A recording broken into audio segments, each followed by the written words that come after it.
Faster than a speeding bullet, more powerful than a locomotive, able to leap tall buildings in a single bound. Look, up in the sky, it's a bird brain, it's a plane, it's iWalter. Yes, it's iWalter, strange visitor from another planet who came to Earth with powers and abilities far beyond those of mortal men. iWalter, who can change the course of mighty rivers, bend ears with his annoying voice, and who disguised as Walter Interranti, mild-mannered janitor for a great metropolitan newspaper, fights a never-ending battle for truth, nonsense, and the American way.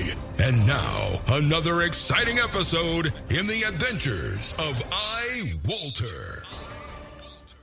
Alrighty, hey everyone, this is Walter from iWalter. I am pleased to say I do have a guest tonight, and it is Ryan Logsdon. He was nice enough to call me, and we set this up, and I had promised a show, and we are going to do that now.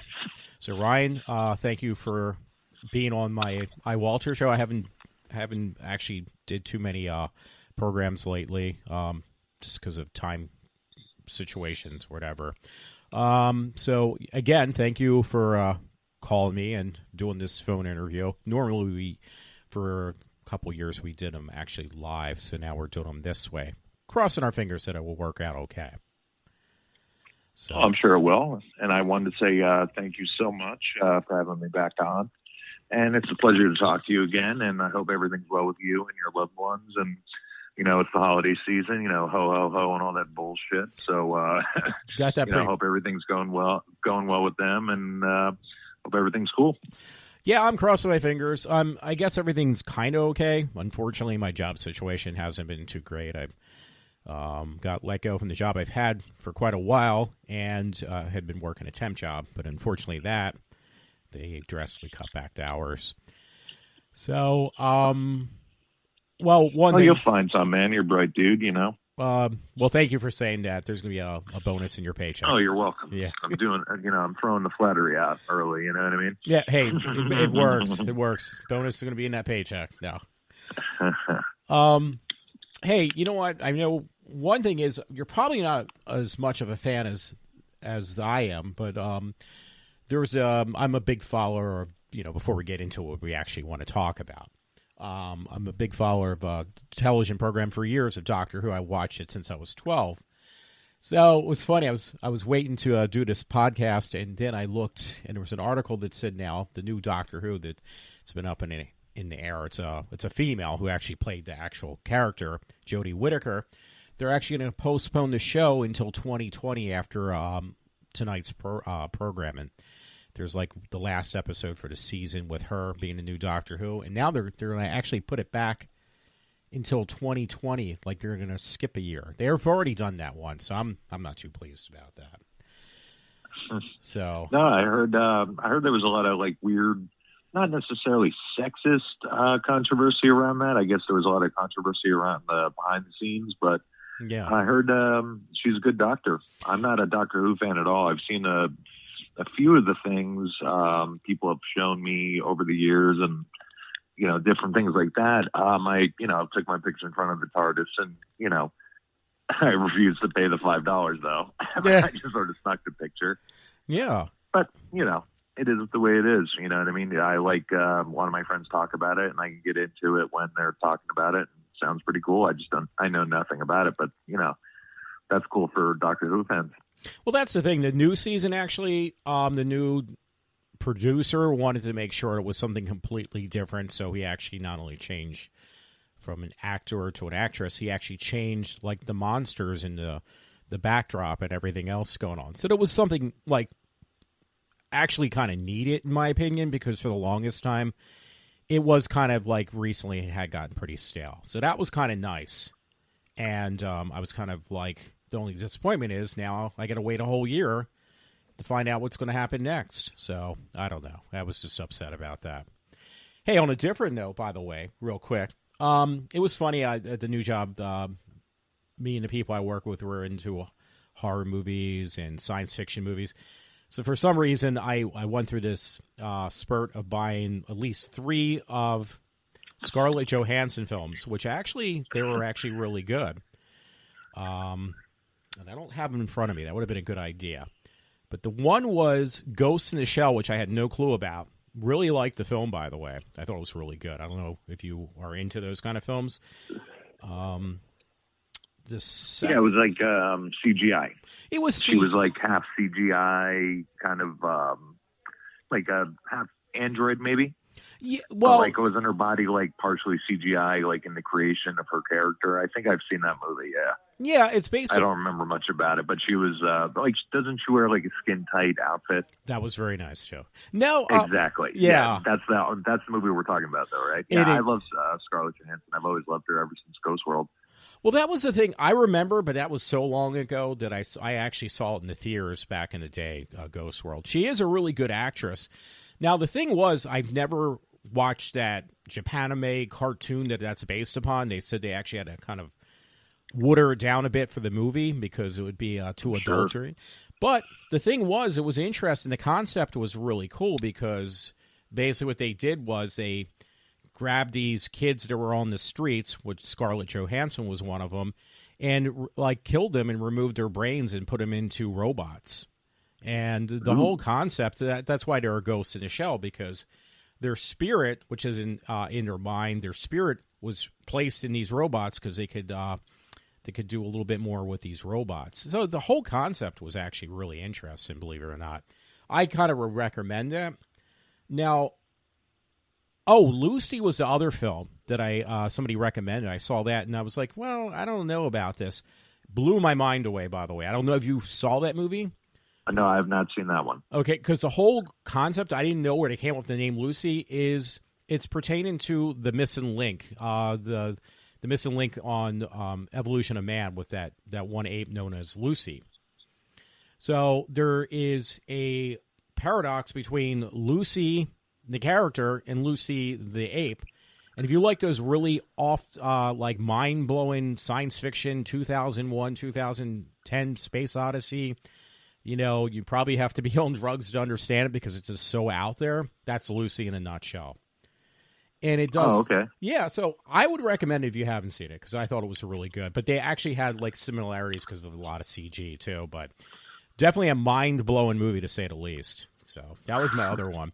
There's some other movie that Scarlett Johansson played in, and it was, I can't remember the name. It's the producers, directors who did Sin City and something else. They made another movie. It was kind of like bizarre looking, like a graphic novel put to life. And I bought it for like $7. It was actually Spirit. That's the movie. Yes, I thought it was actually really good, and it wasn't because Scarlett Johansson was in really skin tight, sexy, feminazi outfits either. That had nothing to do with it. She wasn't Black Widowing it up. No, yeah. Had nothing to do with me wanting to buy that. Really, the pause mode. So I don't know where they came from, but yeah, there's a couple of pauses. So, wow. Oh, you know what? I did just see. I'm going to kind of round it. I did just go see this movie. Wait, before you get off Scarlett Johansson, done. Yeah. Before you get off Scarlett Johansson, have you ever seen Match Point? No. Was that good too? She's amazing in it. It's a Woody Allen drama. Really? It's probably, yeah. Like, I'm not the biggest Woody Allen fan. Like, I respect him, but I'm not like a huge fan of his. But I absolutely adore Match Point. I think it's a really amazing film, and the less you know about it going into it, is the better. I actually will have to. So you should see that.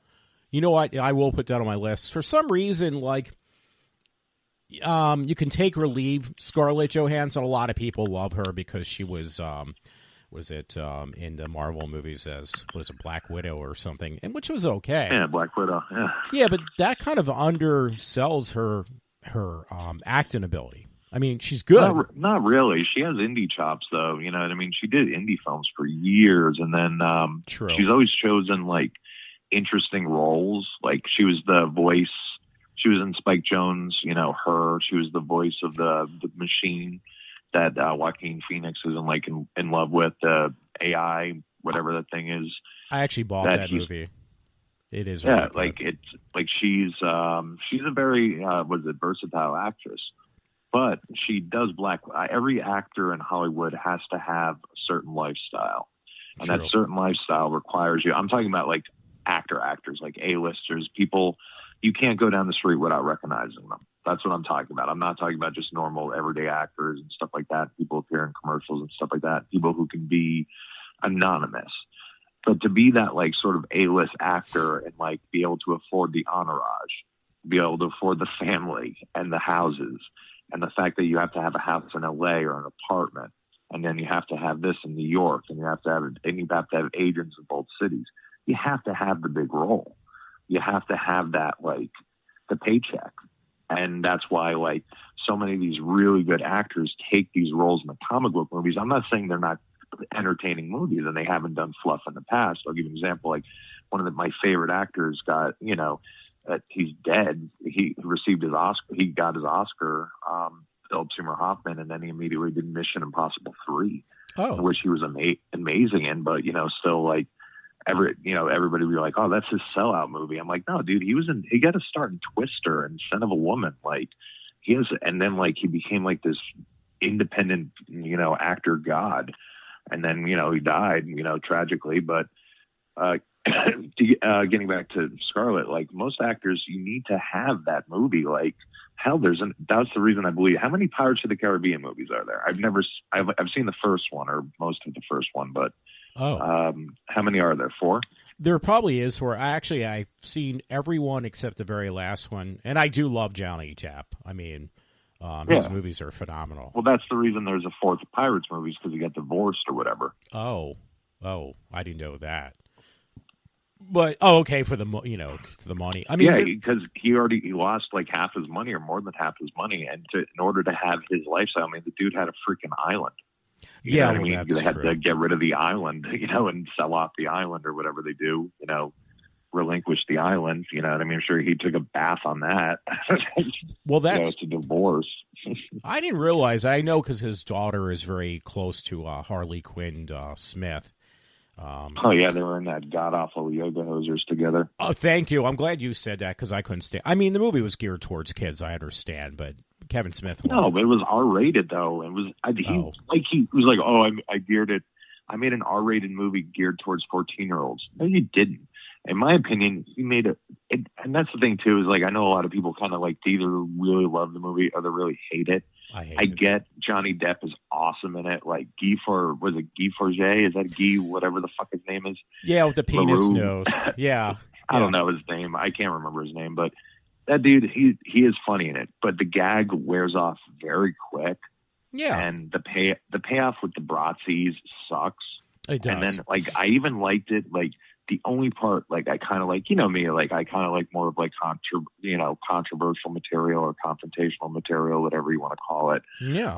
But the part when it's realized that the boy or the love interests are gonna kill them, like in the shift and like how like Kevin Smith can do that, like do the shift in tone in his movies, and then all of a sudden like it turns back into the like that. I was just like, oh, okay, I get what you mean. I get what he's doing. He's like the first half hour of this movie is going to be like this slapstick, insane, setting up this world, and then all of a sudden like he's going to drop us into this like weird sort of like, but it was like no, we're going right back into this world. You know what I mean? Like it was just like I thought it was going to be like this amazing like. Because I did think he was really good in tone shifts in Red State, and I think Red State is probably his best film so far. Actually, for a horror film, yes. And you know why? Is that John Goodman that plays the... Oh, he's great. Yeah. John Goodman and plays... Michael Parks. Michael Parks should have been nominated for the Academy Award for that movie. Oh, yeah. He was the dude that played the Reverend. Like, he's in Kill Bill, if you don't know that. No, you know what's... He's also in a shit ton of other movies, Twin Peaks, too. But he's in Kill Bill. He's the sheriff in Kill Bill 1 and 2. Okay, I bought those. I never watched them. I believe I bought those, the Kill Bills. Yeah, but you got like top-notch actors, and they're known for playing just like really demented characters. So yeah, I will agree with that one. That Kevin Smith did a really good job. Portraying a horror movie, because I didn't even know that was a Kevin Smith film, honestly, when I was watching it. Yeah, it's not necessarily, I wouldn't even, it's his take on what he would refer to as exploitation. And don't get me wrong, that the opening, the part with I can't remember her name, but she had just won the Oscar or been nominated for the Oscar, when she got cast in Red State, and Kevin was like blown away that he got this amazing actress to be in his film. It's the woman that lures them in. She had just won the Oscar. Her name escapes me right now, but she absolutely stole the show as this like insane devout follower of Michael Parks. Yeah, and she is so fucking good in that movie. And to me, it's the parts with her leading up to I don't want to, spoiler alert. Yeah. I'm going to say, we'll say it right now. We haven't gotten into any spoilers, but I possibly could give spoilers away to anybody listening. But, she leads into this perhaps most horrific moment of execution of the homosexual. And it's just brutal. And then after that, the movie sort of becomes almost like a cop movie for a while. Yeah. And then it sort of becomes like an action movie.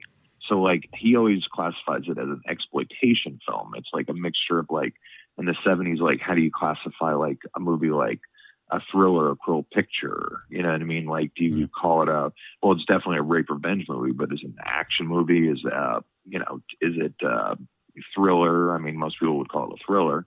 But is it horror? A lot of people say it's like one of the most horrific things I've ever seen. But, whatever.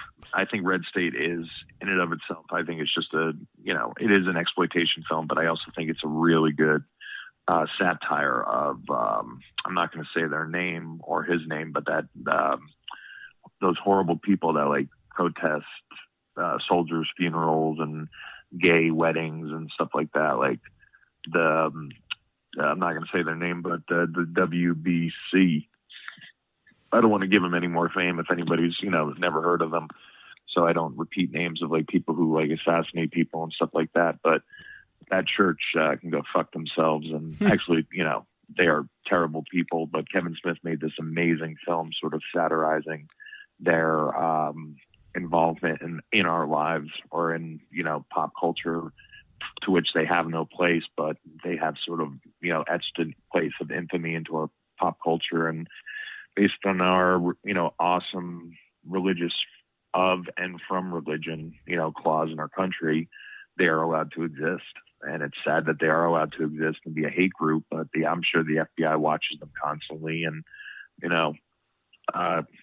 fuck, I don't know how,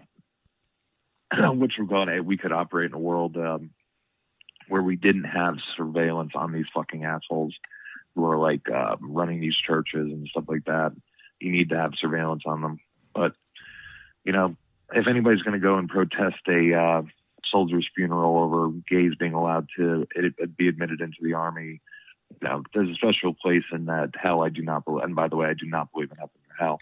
There's a special place in hell for that person. Yeah.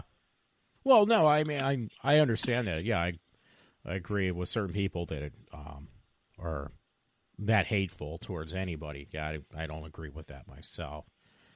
One thing real quick, because one thing you mentioned is, like, you called it an exploitation film. That's funny because what popped in my head was, like, because I really like him as Rob Zombie, but his films are all about exploitation. But unfortunately, it's the same thing over and over again almost.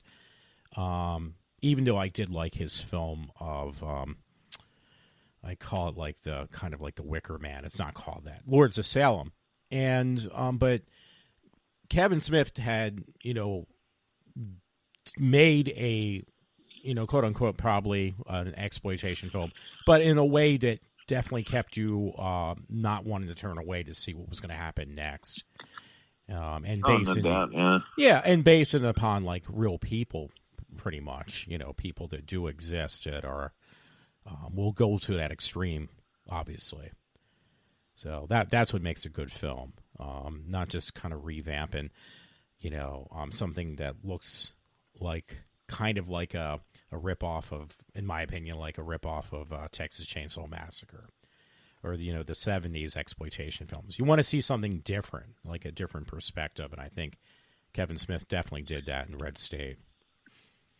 So in Red State, yeah, I would definitely have to say. And he also produced Vulgar too. Don't forget. Vulgar was Vulgar's pure exploitation, nastiness, and just absolute craziness. Hey, I got a funny story. You want to hear an awesome story? Sure. Why not? That's kind of related to the show. Yeah. You did a show at Mr. Hush, right? Yeah. And you did a broadcast with Todd, right? Yeah, I did. Yeah. You sons of bitches did it without me. No, I'm just joking.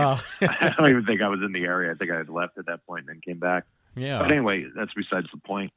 So I went to that Mr. Hush, awesome, the Weekend of Fear, Mr. Hush, David Madison, really good dude, very welcoming. Him and some of the Clerks people get together and they throw they usually throw a horror convention. Yes. I've been to all three of them. Okay. All three of them. Great, fucking great time, man. Yeah. Absolute badass. Dave Madison throws it. He really does find cool places and, throws a cool party. But unfortunately, the first one I went to, me and my friend Tanya, I believe we walked in and we weren't sure if it was open because nobody was there. Oh, and there was all the vendors were sitting there, and I was actually Betsy Palmer's last show. The lineup looked amazing. It was Betsy Palmer, the director, Danny Steinman, I think his name's Steinman, the director of Friday the 13th Part 5. There was, he's had the same guests at a lot of conventions, but that was Betsy Palmer's last convention, and it was a really, really a stellar lineup for, looking back, you'd be like, holy shit, this guy had, she had some fucking awesome people there. Yeah. And, nobody showed up to it. At least when I was there, nobody was there. And I think I bought a Silent Night, Deadly Night poster there. And I believe I gave that away. I'm not entirely sure. But because I actually have one sheet and cool little, I'm kind of obsessed with collecting shit from Silent Night, Deadly Night. That I digress. Just back to Mr. Hush. Nobody was there. And then you remember the second one. You went there. You actually, I believe, stayed at the Woodlands all weekend, right? I did, actually. I did for that one. The second one, yeah. And it was really good. Did you eat and stuff at the Woodlands and do the whole had all the what do they call that? The accommodations jacuzzi, swimming pool, and everything like that? Or did you do all that and eat at the restaurants and stuff, or did you eat out? I think I might have eaten out from the Woodlands. I can't remember. Oh yeah, well you were hanging with Todd too, so yeah, Todd Thomas, who's a friend of the show. Yeah. Oh yeah. So yeah, I think I did hang out with him more, and so did that. So yeah, I didn't realize Betsy Palmer was at the first one because she's passed away now, and she was Jason Voorhees' mom. Well, the character. Yeah, she was the killer in Friday the 13th. Yeah. You can't have a remake of Friday the 13th without Betsy Palmer. It's not a true remake because she was the killer. No. Jason didn't exist except for, possibly in the mind of either Victor Miller or, Victor Miller created him, but, Sean Cunningham? Cunningham and Sabini created part of, the look of him. Well, that's true, too. That's true. Yeah, that sucks. I missed that. Oh yeah. So the Mr. Hush, Dave Madison decided just to completely throw this really, really super cool horror convention mixed with a theme. Okay. And I kind of smelled a stinker from a mile away. Yeah. Not in the sense of what the actual show was going to be. Okay. Not at all. Not at all. Okay. I kind of thought because of it, I thought the attendance was just going to be low for some reason. And it was one of those things where I thought it was going to be it was going to be jammed and you couldn't get in and it was, you couldn't move in the damn place to where, it kind of was the way it was, where it was I don't want to be conservative in my estimates here, but I would definitely say there was possibly 100 people there, not counting, guests and, obviously the staff it was a part of an amusement, an attraction that they were running. It was a Wild West themed horror convention because Wild West City, I don't know if you're familiar with Wild West City, but Wild West City is kind of like this, I guess, a summertime attraction maybe, and maybe some fall and maybe some spring. But they have Wild West shows and, Pat Garrett, Billy the Kid type shit, the marshal comes out and they get the guys with the coffins, they drag it into the center of town. Like they clear it of there's horses running around and shit, so they have to clear it of all the attendees. They have to go behind the little rails. And they put these little shows on, and every single vendor was given a storefront, and like the storefront, like most of the storefronts had employees that were like always worked there that like would like help them like open the jail cells and stuff like that. It sounds kind of cool. Not very Oh yeah, hard. it was cool. Like I, just had a really, amazing time and just walked around and talked to people and ended up having an interesting run-in with one of the dudes from Clerks. And I actually don't really, I love Clerks 2, don't get me wrong. Clerks 2 is genius. I'm just not a big fan of Clerks. I get it. I really dig it. I respect the hell out of it. Yeah. It's just not my thing. I love Clerks 2, though, and a lot of people think that's strange, but, I don't, and whatever, I am strange. As Morrison would say, people are strange. Well, yeah. But the Chuli's gum guy, Scott Schiaffo, he was a pretty interesting character. I met him, and I guess I just didn't notice. I talked to him for a little bit, and I started talking to him about Vulgar. And the thing is, too, is that like this bullshit rule in Jersey, which is never enforced at any of the conventions I've ever been at in Jersey, for some reason is enforced at this Wild West City, is that they have to charge sales tax. And so like they up the prices of like the autographs and shit like that. Yeah. Or whatever, you know what I mean? It was just an expensive. I don't think the guests probably made a lot of money. I'm just assuming. I could be wrong. Okay. Allegedly, as Colbert would say, allegedly. Yeah. But it was really a fun day, fun day. I watched some of the show and ended up taking some video, and I talked to some dudes about, I found an entire table full of, I'll get back to the Schiaffo thing, but inside that same room with Schiaffo, I found this entire table full of Scream Factory, Arrow, Synapse, Severn Films. What else was on there? A ton of like just really, really cool new Blu-rays, but classic horror, exploitation, whatever you want to call it. Just really good stuff. And the guy from Basket Case was there, and Joe Bob Briggs was there. Yes. I know you just recently had some encounters with Joe Bob Briggs, and I'll let you get into that in a second. But sure. I was just absolutely just floored by like how awesome the event was. So get back to the conversation with Mr. Schiaffo. And I'm talking to him about Vulgar, and I love his line in Vulgar. I think he has one of the best. I love Vulgar. I love that movie. And I paid $10 at the second Mr. Hush for Brian O'Halloran's. I fucked up his name. Sorry, Brian O'Halloran's autograph at Mr. Hush. And let's just say, Brian was cool as shit. Took a picture and everything. I never got the fucking picture. Thanks to the fucking girl I was going to the convention with. She never, I'll take the picture. Never sent me the goddamn picture. Yeah. But that's besides the point. I don't even remember who that was. It might have been a couple different people, but, whatever. If it was my friend Mallory, I won't really mind. I can't remember. But anyway, so Halloran was really cool. And, signed my DVD, $10. Well, Schiaffo, who has like one fucking line in the movie, and it's not even that big of a thing in Clerks. I'm sure if you talk about Clerks, I'm sure the majority of people remember the Chuli's gum guy. Yeah. But whatever. Yeah. I'm just talking to him, whatever. And I'm not trying to talk shit or anything like that. But when somebody tells me that they convinced the promoter, and Dave Mazin is his friend, they're trying to, say that they make him charge, $25.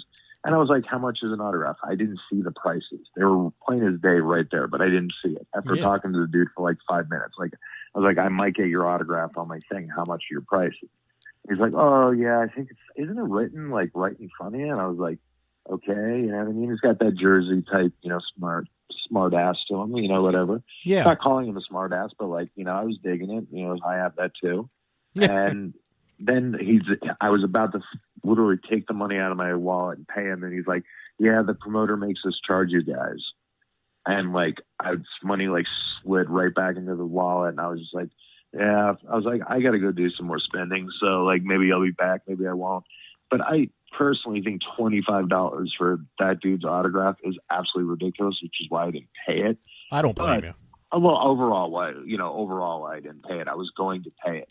But the whole point of, you know what I mean? Like, I've been helping people, promote for conventions in a long time. And most of the convention, I'd say 99% of them do not make people charge for autographs or take pictures. That's how they make their money. Like, they get paid to be there and get paid per diem and all this other shit.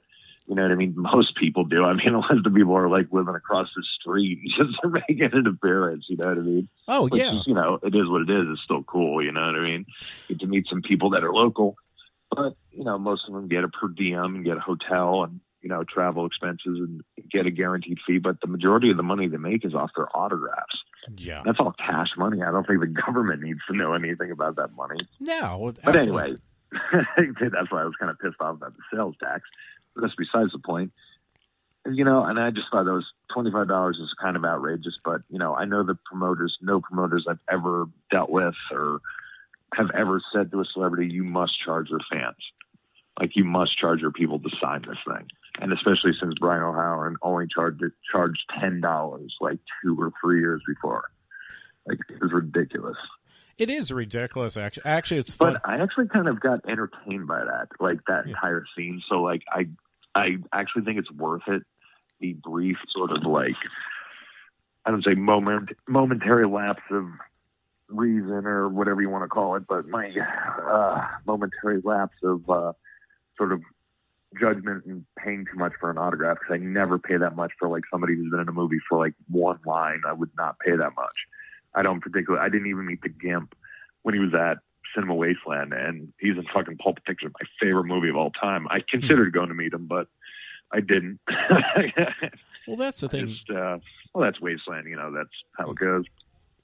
Yeah, I mean, this stuff gets really expensive, too. You're right. So it's nice to meet these people. But Mr. Hush, great show. They had a steam engine ride. I want to just finish talking about Mr. Hush. Yeah, that's They had cool. a fucking steam engine ride, dude. That's crazy. Well, that part sounds cool. Oh, yeah, dude. It was awesome. Like, it was a haunted sort of Western attraction. And, I hope that they can do it again. And, I don't know if I'll be there if it's the same guest lineup as, it's been the last 3 times. But, hey, you got to get who you can get. And, people are nice enough to come out and do the show. I appreciate that and everything. But it just sucks I hate having to spend sales tax. And if they have it back at, I just, for some reason, I hate it. I hate sales tax. I like getting deals. Well, it does suck. I mean, at a convention. Oh, yeah. Well, I actually did want to go to that convention you went to, the Mr. Hush, but it's just because of the job situation right now, I couldn't afford to. Otherwise, I would. Oh, no.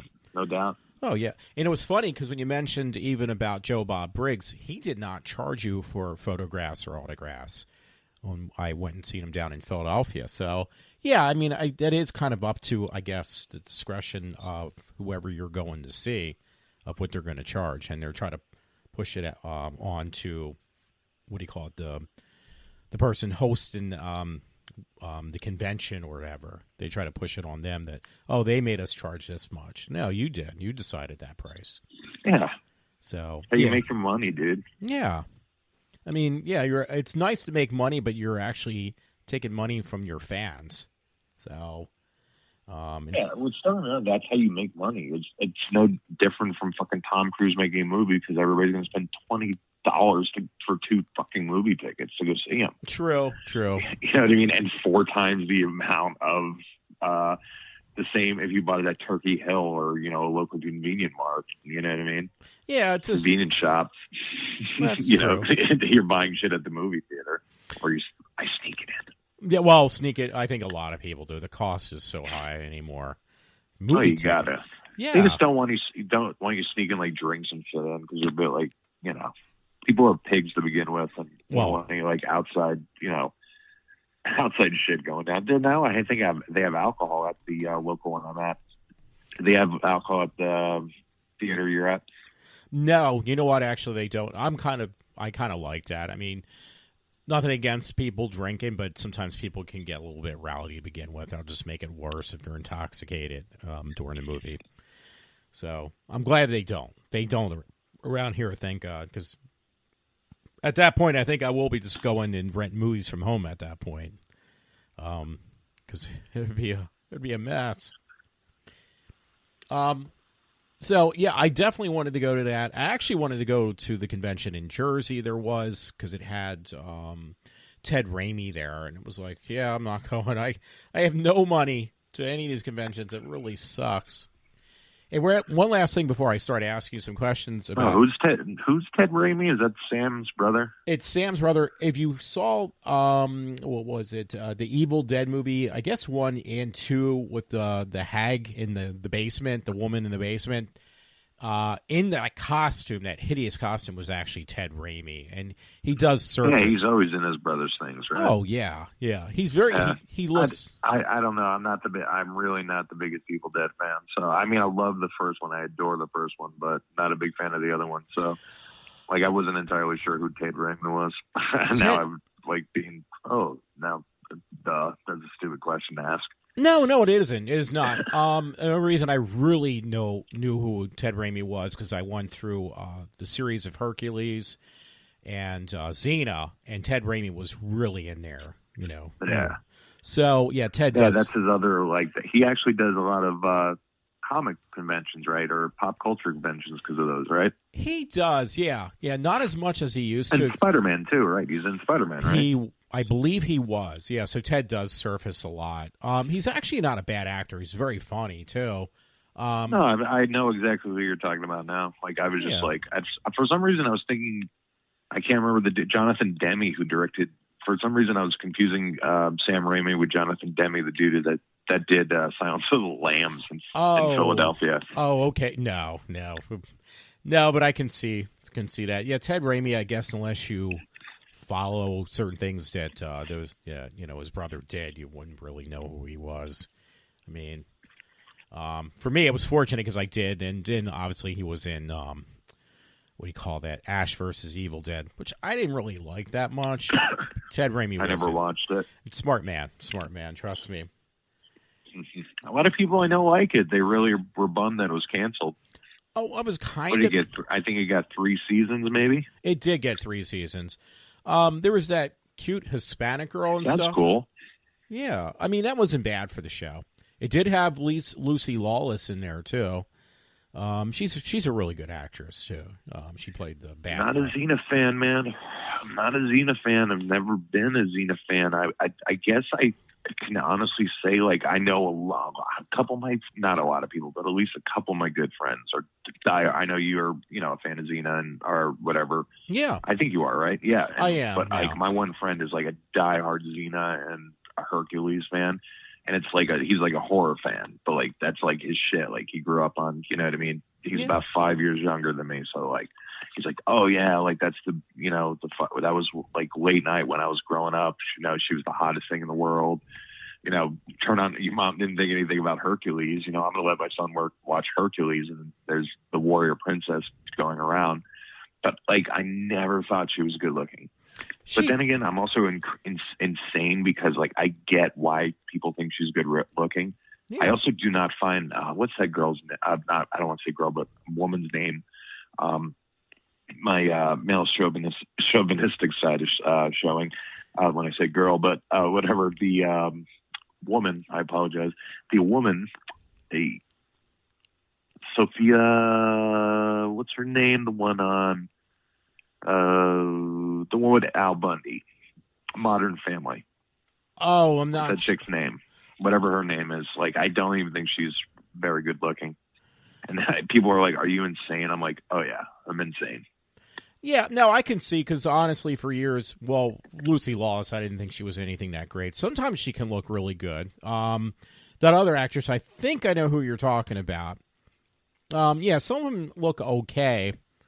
It's just, I guess, it's not even necessarily looks, it's just like how good of an actress they are, or actor. No, like, you can be like unconventionally, I find beauty, at least I'm just saying actresses, in some of the most unique looking. I don't get me wrong, I love my Scarlett Johanssons and my, yes, my classically, stereotypical, classical, whatever you want to call beauty.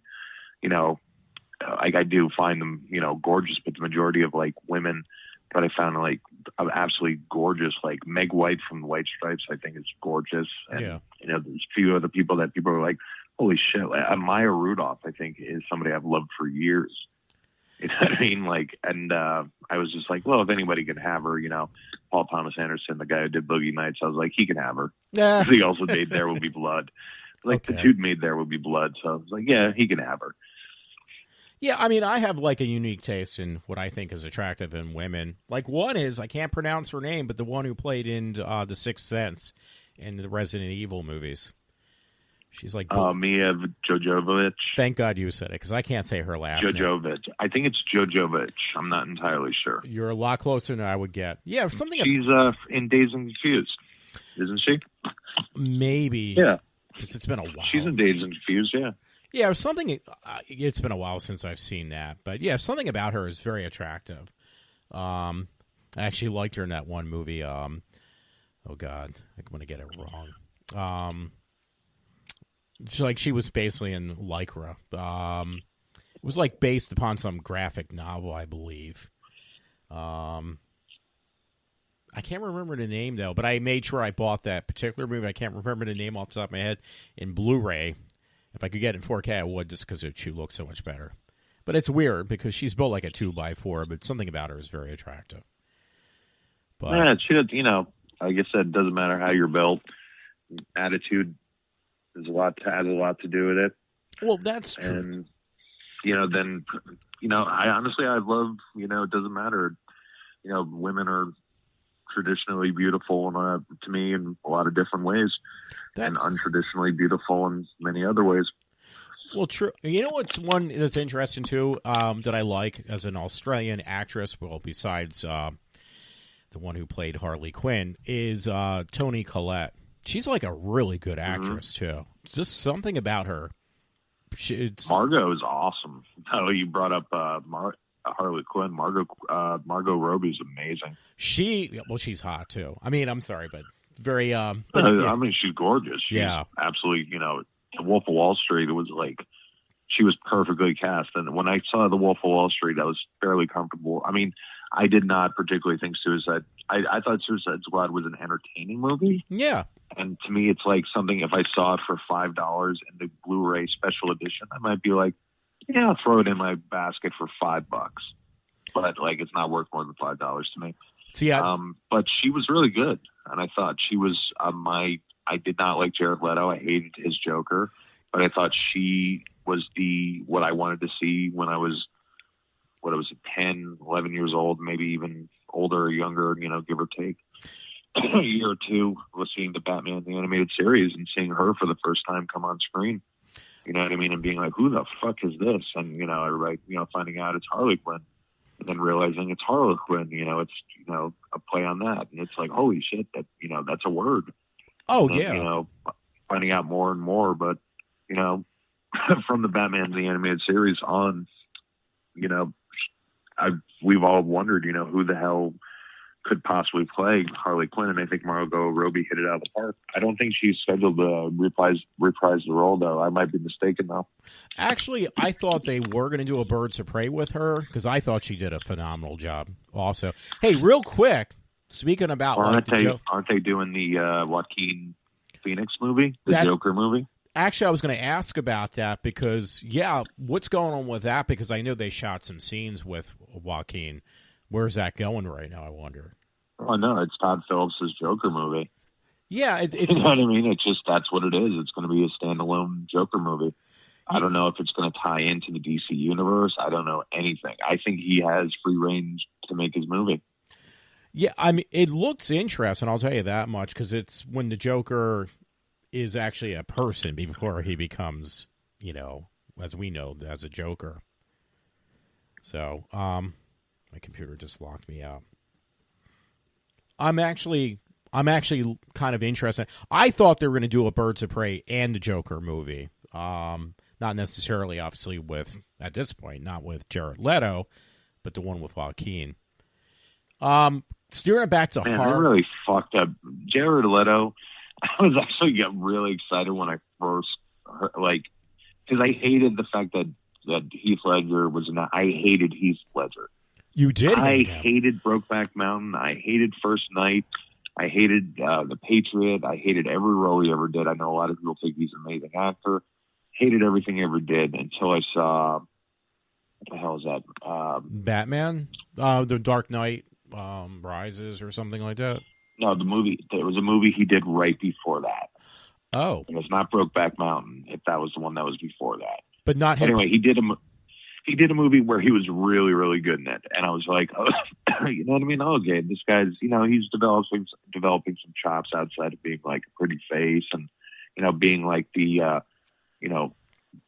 stereotypical character that he played in The Patriot. To me, that's what he always was, and I was like, not really considering him a decent actor, and then all of a sudden, I remember, the Christopher Nolan Batman movie came out, and I went to see Batman Begins, and I was very, very intrigued by what I saw. I'm not a big fan of taking Batman and making him ultra realistic. Yeah. I don't really care to do that.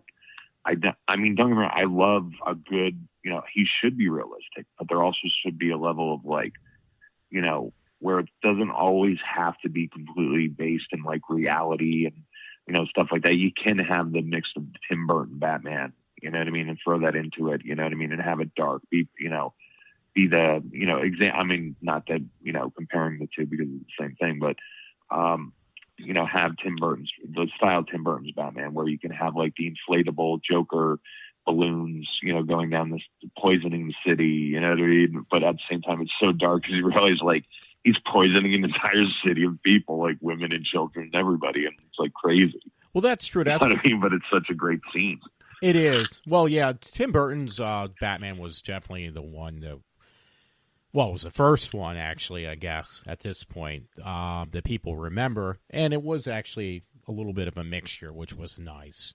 It wasn't either one or the other. I mean, personally, on the new ones with Nolan, I couldn't stand Bane because they just completely changed that character from what it was meant to be. Yeah, I have still yet to see The Dark Knight Rises. That was because I was so blown away by the Dark Knight. Yeah, because that's the thing. Like I said, I went to Batman Begins and I was like, okay, this is an altruism. It's supposed to be an all. I don't like Batman having to retire after a year and a half. Yeah, the realistic Batman. You know what I mean? Honest Trailers broke it down. They're he would have only been the Batman for a very short amount of time before his legs were pretty much useless. Yeah. And I was like, okay, I get it. You know what I mean? That's Christopher Nolan's Batman. It's he's creating a world where Batman could exist. And that's awesome. Yeah. You know what I mean? Even though he takes a lot of leaps and bounds with possible technologies, but not too many, you know what I mean? But he does take a few, and then all of a sudden everybody goes, well, yeah, it's a superhero movie. And I'm like, okay, I get that, but he's also trying to be, ultra realistic and present Batman in a world where Batman can exist, world where, and then eventually a world where Batman doesn't have to exist. I get that's the whole point of Christopher Nolan's, Batman trilogy. But and I apologize, I'm a little stuffed up at the moment. No, I do apologize for that. You sound fine. But when I saw the trailer for The Dark Knight and I saw Heath Ledger's Joker for the first time, I was like, my jaw was wide open. I was like, what the fuck? Because I heard the voice and then I saw the face and I couldn't match the Joker's voice with the face. And I was like, holy shit. I was like, this is going to be a completely different take on the character. And I was blown away. And I know people are, argue back and forth. I know that the 90% of people who you meet are going to be diehard Heath Ledger. Yeah. You know what I mean? That's who their favorite. Then you're going to have the Jack Nicholson crowd. Yeah. And I think that our crowd is more the Jack Nicholson crowd who have become the Heath Ledgers or vice, you know what I mean? Around there, you know what I mean? Who go back and forth in deciding who their favorite Joker is or who the greatest Joker is. Well, that's true. Then you got some Jokers that really like fucking Mark Hamill. Yes, I was going to say the cartoon one. Yeah. Yeah, I mean, well, there was Cesar Romero from back in the 60s. Oh, yeah. That's what I was just about to get to him, too. You know what I mean? Like, and there's like the trolls that really like, you know, Cesar Romero, or the really fucking old people. Yeah. Who, like, I'm not saying like the really, really old people, but compared with speaking to the typical kid who's reading we're ancient compared to the typical kid reading a Batman comic. You know, but the typical Batman comic is us. Well, that's true. That's true. Like the typical Batman comic, you know, reader is us. Well, that's true. Actually, I did like, I'm one of the few people, I didn't want to see Suicide Squad. I did see it. Kind of remind me a little bit of a ripoff of Ghostbusters, the way the premise went. Speaking about hot women, the one who played the villainess, I can't remember her name. She was possessed. The character was possessed by a spirit or something like that. She was incredible looking. I can't remember her name, but she's a model. Yeah, I could tell that. I mean, really, I didn't know that. No, I didn't know that actually. Yeah, she was incredible looking. But I actually did like. At first, I thought I would not be able to tolerate or accept Jared Leto as the Joker, but for some reason he kind of grew on me, and I actually ended up liking it because it was so different. Yeah, you really like Suicide Squad. I remember that. Yeah. Yeah, I bought it like maybe more times than I should even admit to without getting arrested, because I bought it way too many times. Every version, the comic book release, Blu-ray with the comic book, the tin box, the book set Target probably sold. Yeah, I bought it way too many times. So, I know. I'm going to go to... That's okay. I own like 30 versions of August Underground, so you're good. Yeah. Or I should say the August Underground trilogy, but you're good. Yeah. Well, at least one's better. Yours is probably better than mine, but I something about it, I just liked it. So, that's cool. No, I'm gonna steer this towards what we're gonna do the show. Believe it or not, it's almost an hour already. We've done the intro, which is good. This is good. One last thing to steer back into the horror thing, which will bring us back to you. I'm looking at it, and boy, it got such bad ratings, and I'm one of the few people who liked this film I saw last weekend, and it was The Possession of Hannah Grace. Now, I'm not going to say it was like, oh my God, this is the best horror movie I've ever seen, but I'll give it credit. It was definitely entertaining. It was original, in my opinion, but you go by Rotten Tomatoes, it gave it 10, and the people who liked it was 37%, so that's like beyond awful. So something I must be missing out on. Maybe I'm really in my old age. I'm just liking really bad horror movies. I don't know, but it was. I thought it was entertaining. I don't know. Sometimes, sometimes entertainment is just that. I mean, it can be complete total garbage. You know what I mean? You just be like, holy shit. You know what I mean? Like the Sharknado movies, complete garbage, but they're entertaining. You know what I mean? Not to me, at least. I've seen the first one; it was cool. Actually, for what it was. Well, the Sharknados, I think, do pretty well. I think they got a big follow, and they wouldn't make that many if they weren't that good. They're good, bad flicks, man. Yeah. Well, I mean, there's good B horror movies, bad horror movies, and there's ones that are just plain bad. I think I'm like starting to like things that nobody else likes, which sometimes is good.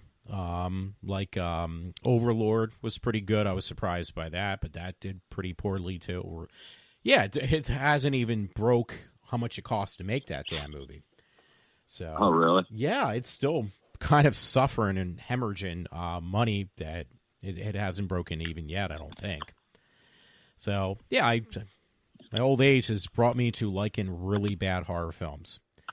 So that being said, I'm going to try to steer this towards why I have you as a host, and also just to talk to you, because I haven't talked to you in a long time, doing a podcast. One thing is you had mentioned that there's something else going on, I guess, with your film of Agony, and if you would like to talk a little bit about that yourself, and we've already done that. I guess we've talked about mainly movies. A little bit what's going on with you, but you kind of mentioned to me the other day, I guess, with Agony, that I guess it's almost like, would that be the right word? Like it's making a resurgence, like you're being able to market it in a different direction, And it's a re-release. That's what it is. It's a re-release. Okay, so how's the reception with that been going, I guess, with it? Now you're actually taking the film to the other side of the pond, would they call it, or something like that? Oh, yeah. I'm going to God save the United Queen. Kingdom. Yeah. For an exclusive European edition. That is really cool. That is really cool. Sorry, I'm just adjusting my seat here. Oh, fine. No, I'm just kidding. I know our butts are going to get really sore tonight from talking. Yeah, they got to make better seats, like in the movie theaters. So, how did this come about then? I mean, this is really awesome, though. That somebody noticed it from overseas, obviously. On your a buddy of mine, Matt Freck, he's involved with Old School Video, and they're based out of the United Kingdom, and they've been releasing some weird shit. One dude, Carl, I can never say his name, but he's he makes these crazy ass shot on video. He's a cult filmmaker, crazy ass shot on video stuff. Absolute madness. You can't even believe that somebody made this movie. Not saying like graphic content or, disturbing content or anything like that, but more like in a trauma kind of way. But I don't want to say trauma because it's kind of darker than trauma. Yeah. I do think it has a very dark sort of, it has some dark undertones to it. Okay. But they just released his movie, and I looked at my buddy Matt, I've known for years, and when I first released Agony, he was one of the reviewers. He had a review, which he still does, called Matt's Rotten Review. Okay. And you can go and like that Facebook page, after you're done interviewing with me and, anybody else listening, you should do that too. And like the Old Skull Video page too. But he about 3 or 4 years ago, he contacted me via, Facebook Messenger, or I contacted him. I don't want to, be specific on that, but we got in contact with each other.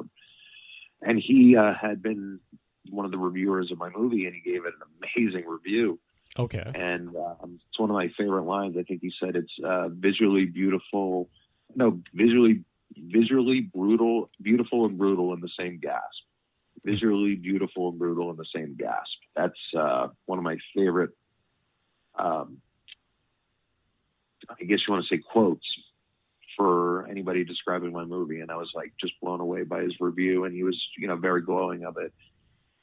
So we've been knowing each other for a long time, and, I kind of fell out of the Facebook scene for, I was still always there and would look very briefly, but I kind of compartmentalized my life and took a lot of the Facebook groups out of, I'd, still visit from time to time and, show off my collection and whatnot, but I really didn't even care as much. I was always actually on Facebook. I would just turn on the computer and just open up the page, and there was Facebook.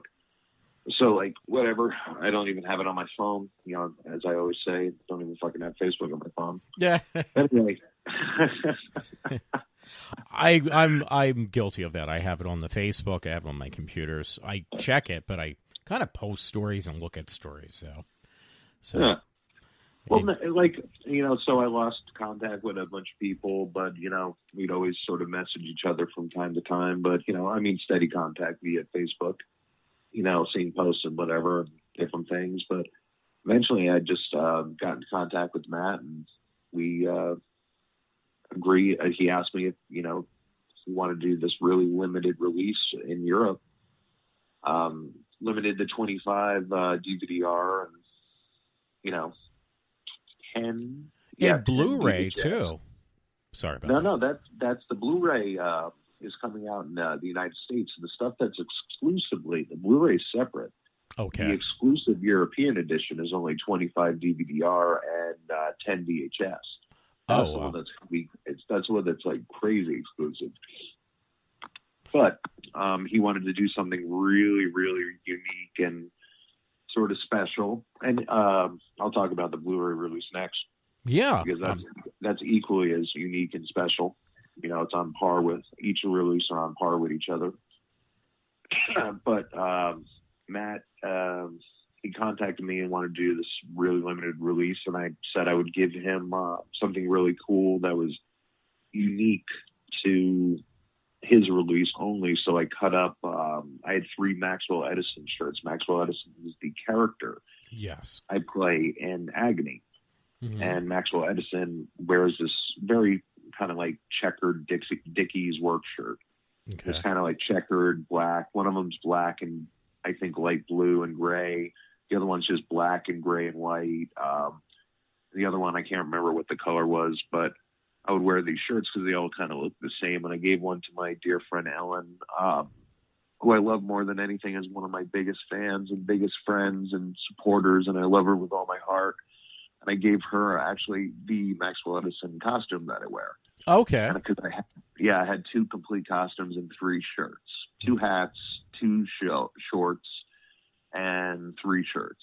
That's what makes up the Maxwell Edison wardrobe, Okay. the ensemble. He doesn't wear a lot of different clothes, just like me. Yeah. But Ellen has one of the costumes, and so I still had the shorts from Maxwell Shorts, and I had the shirt, Maxwell shirt, and I had the character of S or Sarah, whatever. She's referred to as S in the movie, but her name is actually Sarah Makita. Okay. And Sarah, I had a pair of her shorts. I don't even remember where the hell I got them. I think they definitely had blood all over them. They were soaked. So I'm sure they were just like thrown into the random bag of bloody clothes or whatever that we had to take out of the bar when we were, done shooting. And she would, or from the bar's basement, I should say. But, I had a pair of her bloody shorts, and I was like, fuck it. I'll do Maxwell's shirt and, S's shorts, and I'll cut them all up and I'll number them individually and use them as like COAs and kind of as like, little pieces of the film. You get a piece of the cast wardrobe. But that's exclusively in Europe, man. You know what I mean? I'm not sure anybody in the United States is going to be able to buy that. Okay, so I'm really not entirely sure. Oh, okay. So if we wanted to get like something like that over here in the U.S., we wouldn't be able to buy it then, unless we bought it somewhere from Europe, I guess. Like I buy what was that? Like sometimes. What was that? Sorry. Oh, sometimes like I'll buy things from Europe. Like I'll buy things and get it shipped over. I mean, that's the only way we would be able to purchase like the European copy or whatever, or the. Yeah. So it would definitely be like an import. We would have to buy it from overseas somewhere. Would it be like, if I may ask? No, you're going to buy it directly from him. You know what I mean? It's his company. He is the one. I mean, I don't know if he's the one and only, but it's his company. So like he's handling everything behind the scenes. You know what I mean? Okay, so you would have to. Okay, so and he, obviously he's from England, so would have to buy it from him over in England and have it shipped in. Oh, yeah. I shipped them, what my part of the deal, I shipped over to England, whenever we did the exchange. Okay. It's like you almost... and I'm just doing this to support him because he supported me back in the day, and I always said I would try to support every single person. After I made Agony, the reason I did dive right into the sequel, or actually it's become a prequel, for all it's worth. The sequel that has now become The Taming of Patty Cakes, but it was shot under a different title at different varying times, and different times of my life. Okay, now that it took about 3 years to get that one done, but after Agony, I took 2016 off, and I just wanted to help everybody that ever supported me, and whether that was sharing a post, whether that was being extra nice to them or whatever it was, you know what I mean? I just always wanted to, show appreciation to these people that, who supported me and bought my movie. You being one of them, I believe you bought the VHS, right? I did. I bought the VHS and I believe the DVD as well. I think I bought sweet. Yeah. Now, hey, yeah, dude, you have the Vultra. You have the Vultra VHS, right? I believe I do. I have it somewhere, and I forget where I put it, because I did have a VHS. No, if you I'll not that, whatever wheeling and dealing on your show, man, but my one buddy just recently contacted me. If you ever want to sell that, I guess I'm assuming it's a collector's item, I'm assuming. Like people, pay decent money for that, but he wants a copy really, really, really bad. And I was like, holy shit. And I was like, I don't know. I really don't know anybody who has extra copies. I only have 2 in my archive. Yeah, I'm going to have to look for that because at one point I did pull out a VHS player to play that on. And and I bought it for the collector's reasons as well, but I put it in my vault of stuff that I put aside that I, don't want to get ruined, and it's definitely in there. I just got to figure out where I put it, because the DVD, obviously, I can watch any time. I can just throw it in a DVD, Blu-ray player. The VHS copy, I can't because I kind of ran out of room for my VHS player. Yeah, if you ever want to sell it, let me know. He'll pay top dollar for it. Wow. At this point, when I'm desperate for money, I'll have to see. I might be tempted to do that. No problem. I always say, too, if anybody ever sells something, I ever, hopefully, you know what I mean? I don't think anybody who got the original 42 copies would ever sell them. Yeah. I don't care if they ever did. That's cool if they had to. You know what I mean? Fuck yeah, sell it, dude. If anybody ever needed, emergency car repairs or, I don't want to say God forbid, but, whatever forbid, need, medical assistance or whatever, I would hope that they would sell my movie, and I would encourage them to sell my fucking movie. You know what I mean? Be like, dude, sell it off, man. Oh yeah, I mean that's why. I mean I've had collectors things that I had to sell just because I needed the money. Not that I wanted to. Trust me, that's the last reason I would sell it. Like I said, really, this, my buddy I was talking to him the other night. Not too long, but pretty lengthy, Facebook message conversation. He's searching for the Vulture release, Ultra. That BTU, the Beneath the Underground release, that Nick DiCarlo and I put together was, pretty top. It was top tier in that exclusive Slaughter and Syracuse VHS from Vulture Video, limited to 30. Absolute, gorgeous art by David Royal, and Nick did the design for the BTO release. And, both Beneath the Underground and Vulture Video are just, phenomenal companies, and I'm so proud to have been, involved with those guys. And Jason West is the head of Vulture Video, and support him and support Nick, and check out their websites and their Facebook groups and all that other. I don't have any other social media besides Facebook, so I can't tell you anything else besides Okay. Check out their Facebook site. No, I definitely will. I don't mind, but the releases they did were amazing, and Nick did I think we did limited to 100 release of Agony. I mean that's the bootleg edition through Beneath the Underground. Yeah, that was really cool. It had this really amazing letter with a raised letter with a raised stamp. You know what I mean? Oh, a seal. wow. It was beautiful. Absolutely. So it's not like somebody could just photocopy a letter and just be like, try to make a bootleg of it, even though it is a bootleg copy of the movie. It's so cool. You know what I mean? Well, that's the thing. The Blu-ray copies, are they already sold then, or are they still available? No, they're not available yet. Oh, they're not available. Okay, good. It. Yeah, that's why I kept saying it's coming soon. Okay. Yeah, because I would definitely, I know. Everybody, you're not the only one. Everybody's contacting me, asking me for a copy of the Blu-ray or, VHS, whenever the exclusive European, and my responses are, are always as soon as possible. I'll make the announcement. The Blu-ray is coming out through,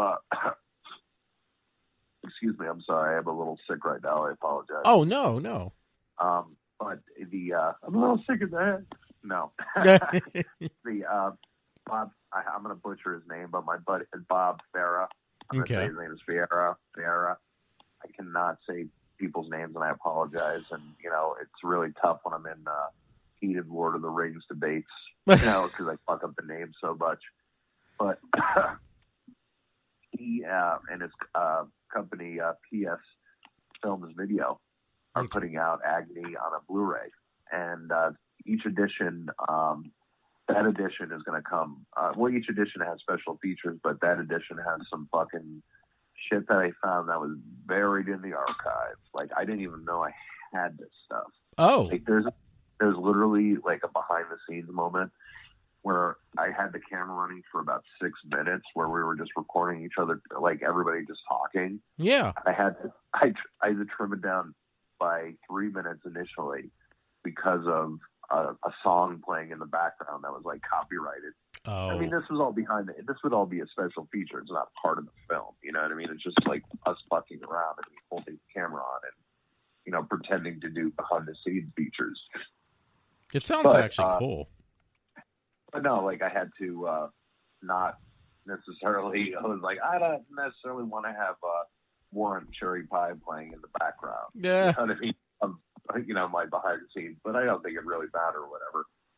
But I was just like, whatever. But there's some stuff buried in that I found, especially for the Blu-ray. You know what I mean? I wanted to do something special for the Blu-ray release, and so I found something buried in the archive, and I threw it on there for Bob. And you know, because the COAs, the numbered COAs for the European editions, the ones that I made out of the clothing. Okay. Like I sent those to Matt, and you know, for his release in the old school video. But for Bob, I was like, I want to do something special for him too, because he's such a good dude and he's always supported me. And he actually, you know, too, it comes to mind, he's one of the initial reviewers of Agony too. You know what I mean? These are people who have supported me for like 4 years, man.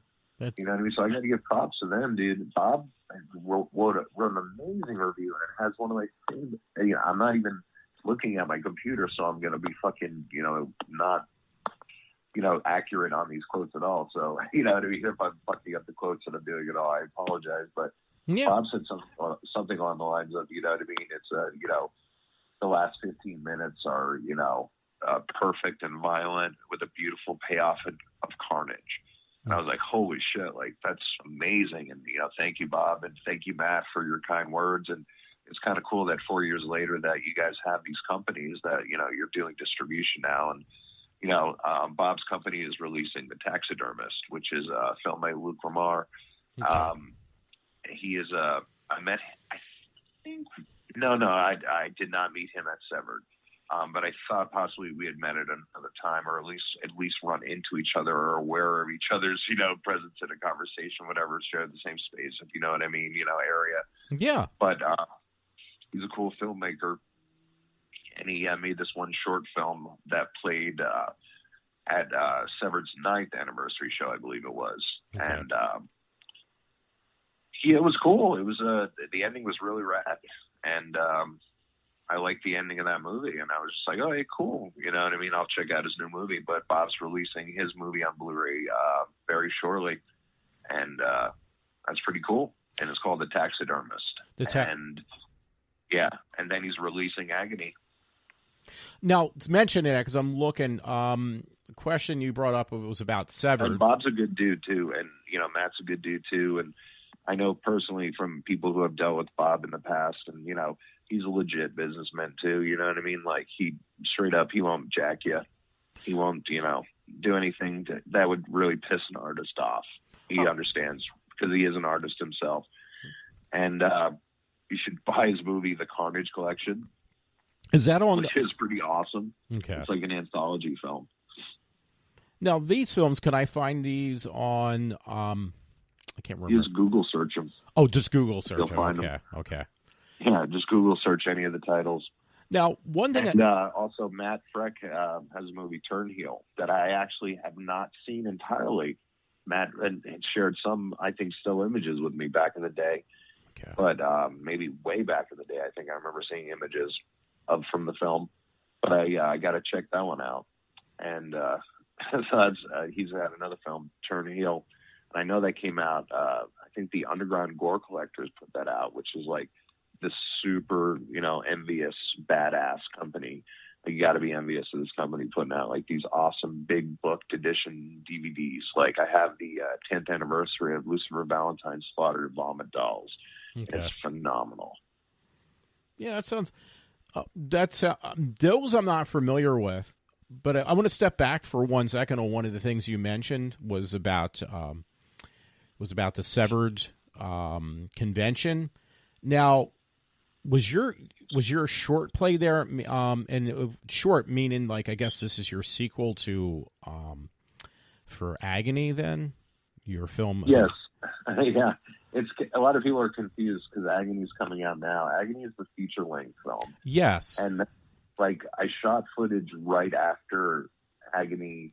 Like you remember how I was just saying, like, you know, I shot film like right after Agony came out. Like I went out and I shot some footage, but then like I took an entire year off to devote to, like, helping other people out. Yeah, Like, and help everybody out that supported me. Well, I took the footage that I shot in 2015, and in 2017, me and my friend Miss Cricket Duvall, the beautiful, lovely, talented Miss Cricket Duvall, an absolutely stunning human being, one of my best friends in the entire world, a great mom and a great woman all around. Okay. She's a great person.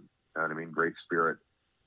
She's a dear friend of mine. And I asked her if she'd like to be in this movie, and it told the story of Maxwell Edison's backstory. And Maxwell Edison has a horrible, horrible, horrible backstory. And there's no possible way that anybody would ever give me the money to tell Maxwell Edison's backstory. Okay. I don't even know. I don't think legally you could show Maxwell Edison's backstory, and it's that bad. But you can show images of him doing nasty ass shit and sort of have these crazy ass voiceovers and flashbacks to him doing horrible crimes and telling his own, that tell his own backstory.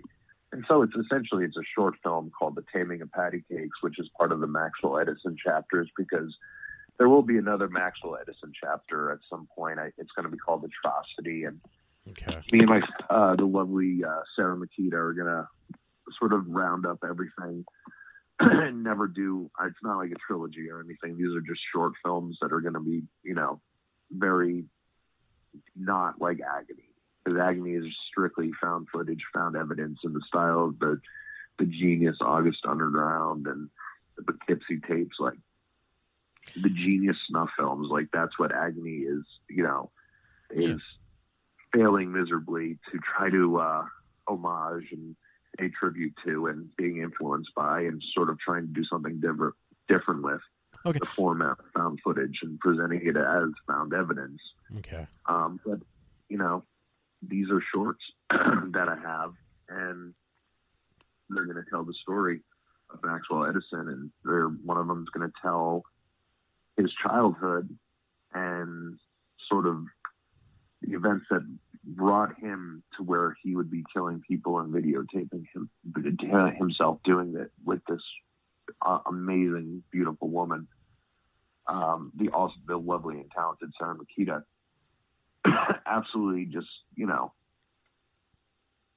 this backs his story is from A. I know his entire backstory from A to Z. I've said that many times. Oh, and The Taming of Patty Cakes would tell the story. That would be like A to like probably like G or E. You know what I mean? Like the stuff that's like the introductory serial killer stuff. You know what I mean? The stuff that haunts you. The stuff that like, family suicide and in my movie, I think the short deals with a transgender issue. Okay. That's pretty progressive.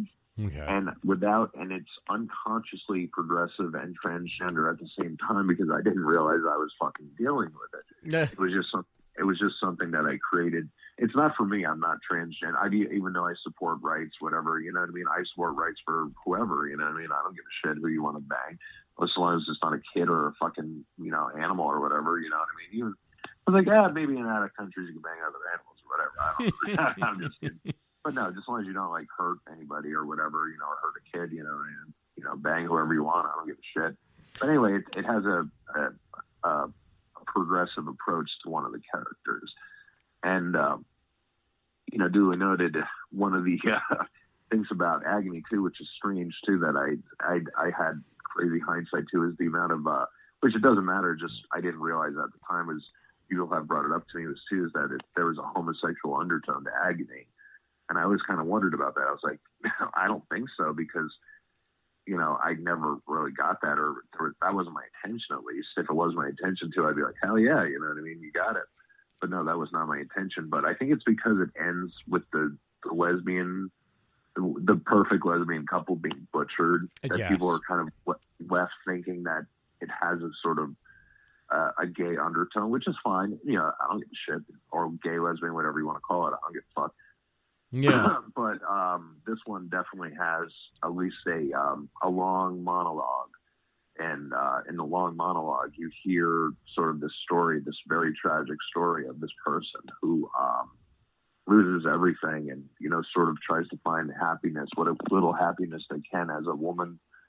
And, you know, what happens when their life is torn upside down. And, you know, I decided to, like, throw that into it. And that's actually going to be available as a sneak peek on I believe, both the Blu-ray will have it, and the DVD-R will have it. I don't know if the VHS will have it. Okay. I'm not entirely sure if the special features will be on the VHS or not. I'm not sure which, and especially of the European edition, I'm not entirely sure which special features will be on which special features. I'm not entirely sure. Okay. Yeah, because that was yeah. There's a sneak peek called "The Taming of Patty Cakes" on it, and of the Taming of Patty Cakes, and it tells that particular story. But the short is, it's just tells Maxwell Edison's youth. It tells sort of how he met his adopted sister, Jax. Okay. Cricket Jax, who I mentioned before was played by the beautiful Miss Cricket Duvall. And a few of my friends came out and they helped me out. My buddy Alan came out and he played a character I like to call the comedian. Okay. And he gets killed in a very brutal fashion. I loved it. And there's sort of a lot of people say it's like Lucifer Valentine mixed with August Underground, mixed with sort of, my one buddy said it best. He's like, it's LV mixed with AU mixed with RVL. He's like, that's what the Taming of Patty Cakes kind of is. And, you know, and I've been heavily influenced recently by Lucifer Valentine. And if you're not familiar with him, he's this, you know, really underground filmmaker. And he is a true underground filmmaker. Okay. Who makes these amazing, amazing films. I mentioned the one before, Sluttered Vomit Dolls. I'm not actually a big fan of that movie, but I love and absolutely adore 3 of his movies that he's made. And he's, or at least 2 of them are on my top 50 some odd, you know, favorite horror films of all time. I put 2 of his movies on there. Okay. But he makes these really fucked up movies, beautiful, artistic, gore, disgusting movies. And excuse me, sorry, I'm choking there for a little bit. I got to take a sip of something. I apologize. No, that's fine. That's fine. Amuse yourself for 10 seconds. Okay. Well, yeah. Actually, I have a couple questions too. Yeah. Oh, but anyway, that's sort of what the Taming of Patty Cakes is, and that's going to be on the sneak peek on all the discs. Now, it's going to be a sneak peek, but now I missed out on the preview of the movie like that. I guess you showed the short.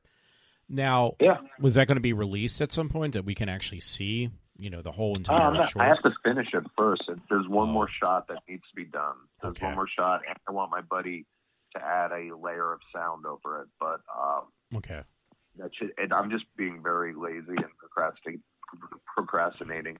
And focusing on other projects right now. There's 2 other projects that are in the talks right now. Oh, now they're actually in production right now. So okay. Oh, now they works of yours, or is it like helping other people? Yeah. Okay. They're works of mine, and there's other stuff that I'm helping with other people that that are coming out too. But my own personal works, just Taming of Patty Cakes, the new releases of Agony, and I don't particularly want to say the titles or the themes of the 2 new projects that I'm doing. Okay. Not because like I'm all secret, you know what I mean? I got to keep everything a secret. It's more like, because if any, you know, they're all set to happen. If I talk about them and they don't happen, it sucks. Yeah. They look like an asshole or an idiot. Like that's either, or you look like one of those people who always post that they're going to do this and they're going to do that and they never do shit. No, I understand. Hey, one thing, I remember you mentioned this before, I think even before we did the podcast, but now you had to change the name. You said you had a different name for patty cakes. Now, what was the reason behind that? Like it had to change? What, the name of patty cakes? Yes, yeah. Like you changed it. You had a different name for that, I believe you said at first, and then you changed it. Did I have a different name? What's one for? Unless I misunderstood you. No, I mean, there was a few different things. Holy shit. If we're talking way back when, we may be talking way back when. Yeah. I remember there was going to be a segment. It was going to be part of the Maxwell Edison chapters called the ASMR Dollhouse. Okay. Which, if I'm not mistaken, is the ASMR stands for, what is it? Autonomous sensory meridian response.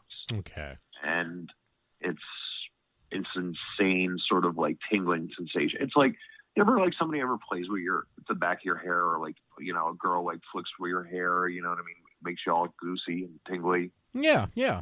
That's ASMR. Okay. That's what, you know, the sensory, you know, meridian response is or whatever.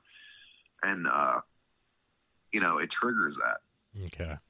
And I wanted, this patty cakes was going to be heavily influenced by this sort of ASMR video type things. And there's also a few different things there's I was going to say, as far as titles, no, it was always the Taming of Patty Cakes.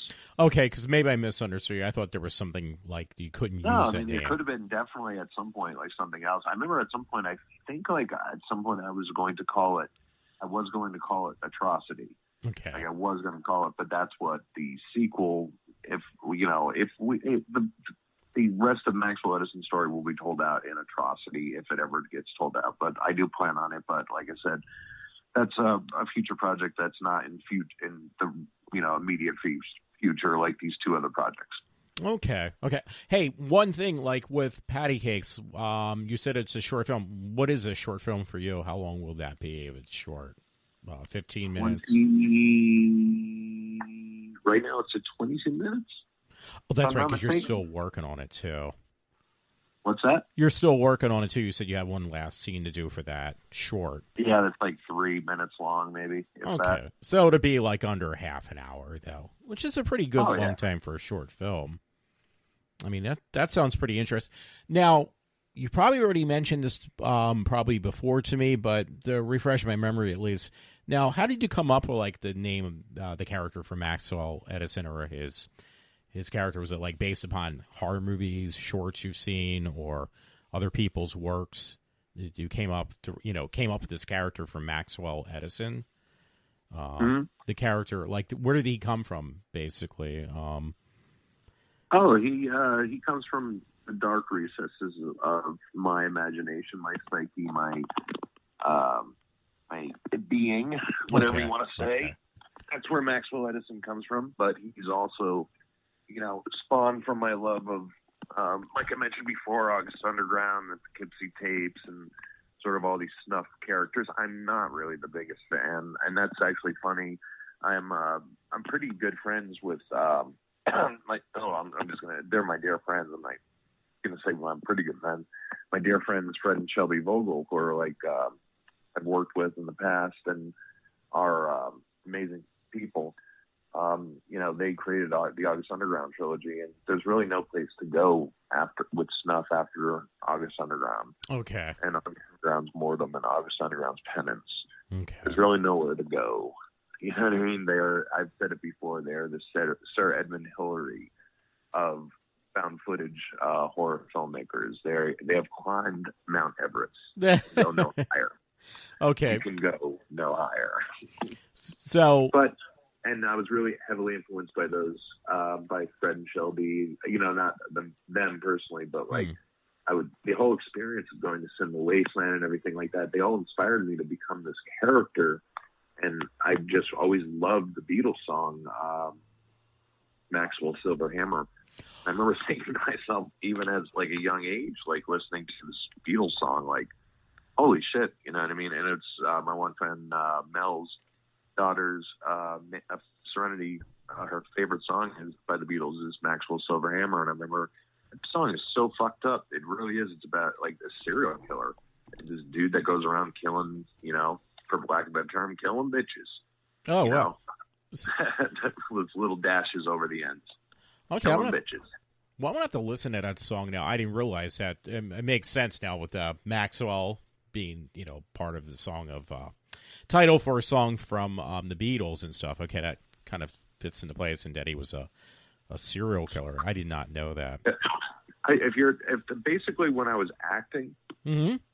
The only thing I thought of was that it was the filmmaker Todd Solondz was holding the camera.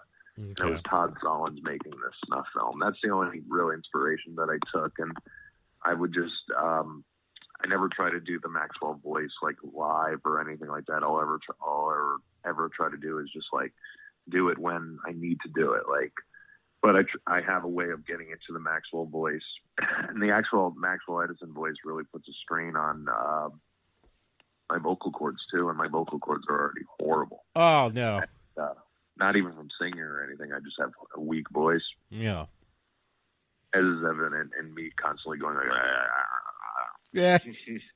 You will become Maxwell Edison someday. Hopefully not, but I'm joking. No. If I was if I was ever going to be Maxwell Edison, that would happen a long fucking time ago, man. Uh-oh. Thank God for fish or whatever. Whatever for mm-hmm. fish or all my friends and everybody who's ever been in my life who have prevented me from being something like that. And I get my darkness out, man. Yeah. You know what I mean? That's, as you know, like I'll go to see Fish and stuff like that and mm-hmm. like all this hippie ass shit, Grateful Dead stuff and whatever.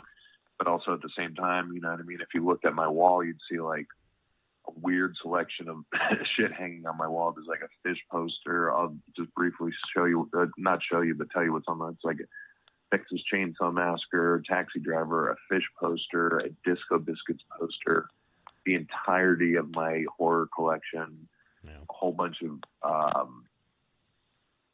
toe tag shit, Jeremy Cruz's short film, Insomniac poster, limited to I think 10. A Welcome to the Dollhouse signed by a Dollhouse poster, which is Todd Solondz' film, signed by starred by Heather. Matazzaro, and I can never say her name, the last name right. House on the Edge of the Park, a Mara LeVay autograph poster, and I love the fact that I have a Mara LeVay poster because she was the star of Lucifer Valentine's films, 3 of his films, and oh Jesus Christ, she got murdered in September. Last September, yeah, she was murdered. Wow, it was crazy. Yeah, that was a bummer, man. That is a bummer. I have her. I'm one of the lucky souls. One of my really good friends sold me that. Or yeah, I don't even want to say sold it to me. Basically, I paid for the shipping for it to me.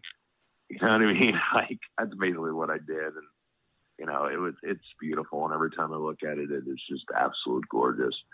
Oh, you know what I'll do if you make a thumbnail for this video? I'll send you that picture. You should put that picture as the thumbnail. What do you think of that? That's actually not a bad idea. That'll kind of help me make the thumbnail then, because I have to decide what I want to do. I'll send that to you after the interview. All right. Yeah. No, that part would be really. Yeah. Thank you for that. No problem. Yeah, Ryan. I have a question now because I may have not asked this yet, and I am curious. Going back to when you mentioned. I'm looking at this now. Where you premiered your short, what you had available at the Severed thing. I apologize if I've asked this before. What were people's reactions to what you had premiered at that Severed convention? Because I believe you did show part of what you had available. Meaning, I would assume it would be patty cakes, right? Like a teaser. Patty cakes. Yeah, I showed the teaming. Well, first of all, Severed was awesome enough to let me show my short alongside some really cool people, mm-hmm. And some awesomely talented people, and some cool shorts. They, I don't know, it was an honor. You know what I mean? They were awesome enough to let me do it. But I mean, and the stuff my movie. Well, how did and the reaction? People's reaction? Yes, yes. well, it was Utter Silence. It was the only short that was not applauded, and it broke my heart at first. And I was like, oh, fuck. I was like, oh, shit. You know what I mean? I felt like I was like, because I am very good friends with one of the promoters of Severed. Mm-hmm. You know what I mean? Not that there's, any nepotism allowed whatsoever in the picking of it. It's purely, if I made a garbage movie, I would not expect them to show it. No. You know what I mean? Like, you know what I mean? I do respect them that much as artists. You know what I mean? Yeah. You know what I mean? If it was me taking a dump for an hour and submitted it to them, and they showed it, I would question it. Okay. Maybe not too much, but I would. But but no, it was just it was weird. Nobody it was dead silence, and everybody else applauded. And I just felt like, man, I put my buddy Earl, who's the co-founder at one of the people who run Severed. Yeah, was just like, absolutely, like, I was like, oh man, I let him down and all this other shit. But like, no, I didn't. You know what I mean? Like even afterwards, like, I walked outside and I was trying to mingle with the other filmmakers, and it's just me. Like, I don't really mingle very well. I can talk to anybody at any time, and like, I'm just like chill, just down to do whatever. But like, I don't really like I'd rather keep moving. I know that sounds weird, but like, I'd rather like go outside, like, or if nothing's happening outside, like, I'll go over there and go this way. So like, but at this point, like, I tried to be like mingling and like just stand right there and like talk to people. And my buddy Craig, who I totally forgot, like, I'd actually had some interaction with in the past, took a fucking picture with him and everything at Slaughter in Syracuse. My mind was shot for my movie premiere in 2015 at the Awesome Slaughter in Syracuse. Mm-hmm. Horror Film Festival. But my buddy Craig was up there, and I took a picture with him up there. It's on Facebook. It's a pretty cool picture. But whatchamacallit, he ran into me at the screening, and Craig was like, oh, dude, you know what I mean? I liked your movie, and you wanted to get a copy of Agony. And he asked me, he's like, oh, man, he's like, why didn't anybody applaud? And I was like, I don't know, man. I was going to ask you or something like that. You know what I mean? But like, it made me feel so much better, and it was just really cool. And I just really felt that really lifted my spirits up for a little bit. And so like, I just sort of peaced out, and I was just like, done with the day. And I was just like, said my goodbye to Earl, and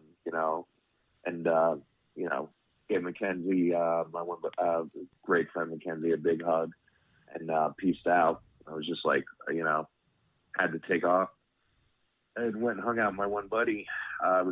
We lost a mutual friend of ours, and actually I had to go hang out with him. Well, it was his dad, but he was a buddy of mine too. But went and hung out with him for a little bit.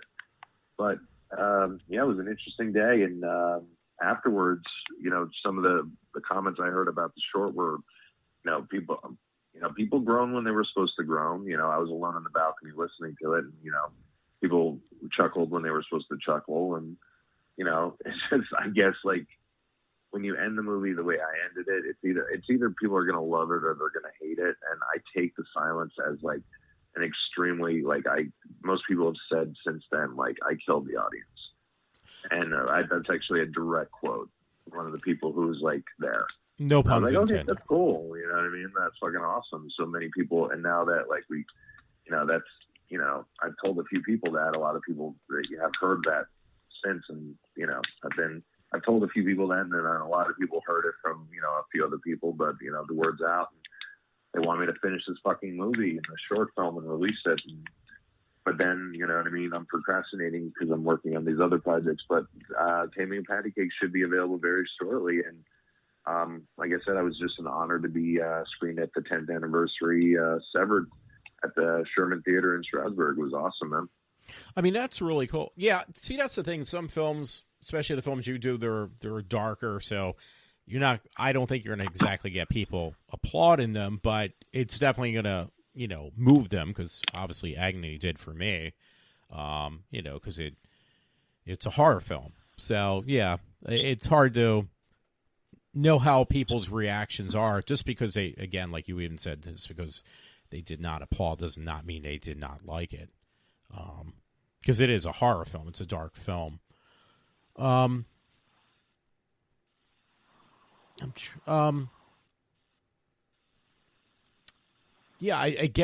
the Severed thing, I wish I could have won to that, but a lot of this stuff is distance, money for me right now, too. unfortunately. So, everybody's hurting, man. It's the time of the year. The time of the year is a bummer. Oh, tell me about it. Trust me, tell me about it. I know. You just got to go through it. That's why you got to, save up a little bit of cash. Just a little bit of cash.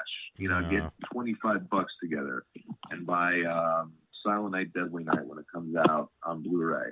You got to see that bastard, man. That one I believe I did see back in the day. You got Garbage Day, baby. Garbage Day. Garbage Day. Well, you know what it is? Famous line of the movie. Oh yeah. Well, see, it's been a while. A lot of those films you can actually, if you for $5 a month, you can get Shudder, and you can get a lot like Silent Night, Deadly Night. A lot of those films, or Agony. Well, actually, that costs a little bit more than that, though.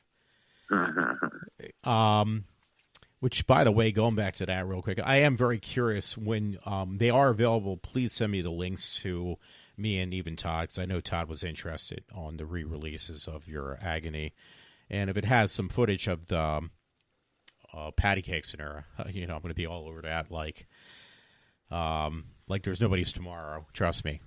So, yeah. So, it's trying to look at my things that I wanted to ask you. I was going to say, there's a few movies that I got. What the hell? I'm really excited to see the new Gaspar Noé movie. I don't think you would know Gaspar Noé, but if you have Netflix, I think Irreversible is still on there, even though Irreversible has a 9-minute rape scene in it. Really? So that's not necessary. It's a brilliant film, though, but it does have a 9-minute rape scene in it. Which it sucks because I'm now a stereotypical, person classifying that movie like that, which I've always, been against in the past, but here I am doing it. But his new movie's coming out, and Lars von Trier, his new movie is coming out.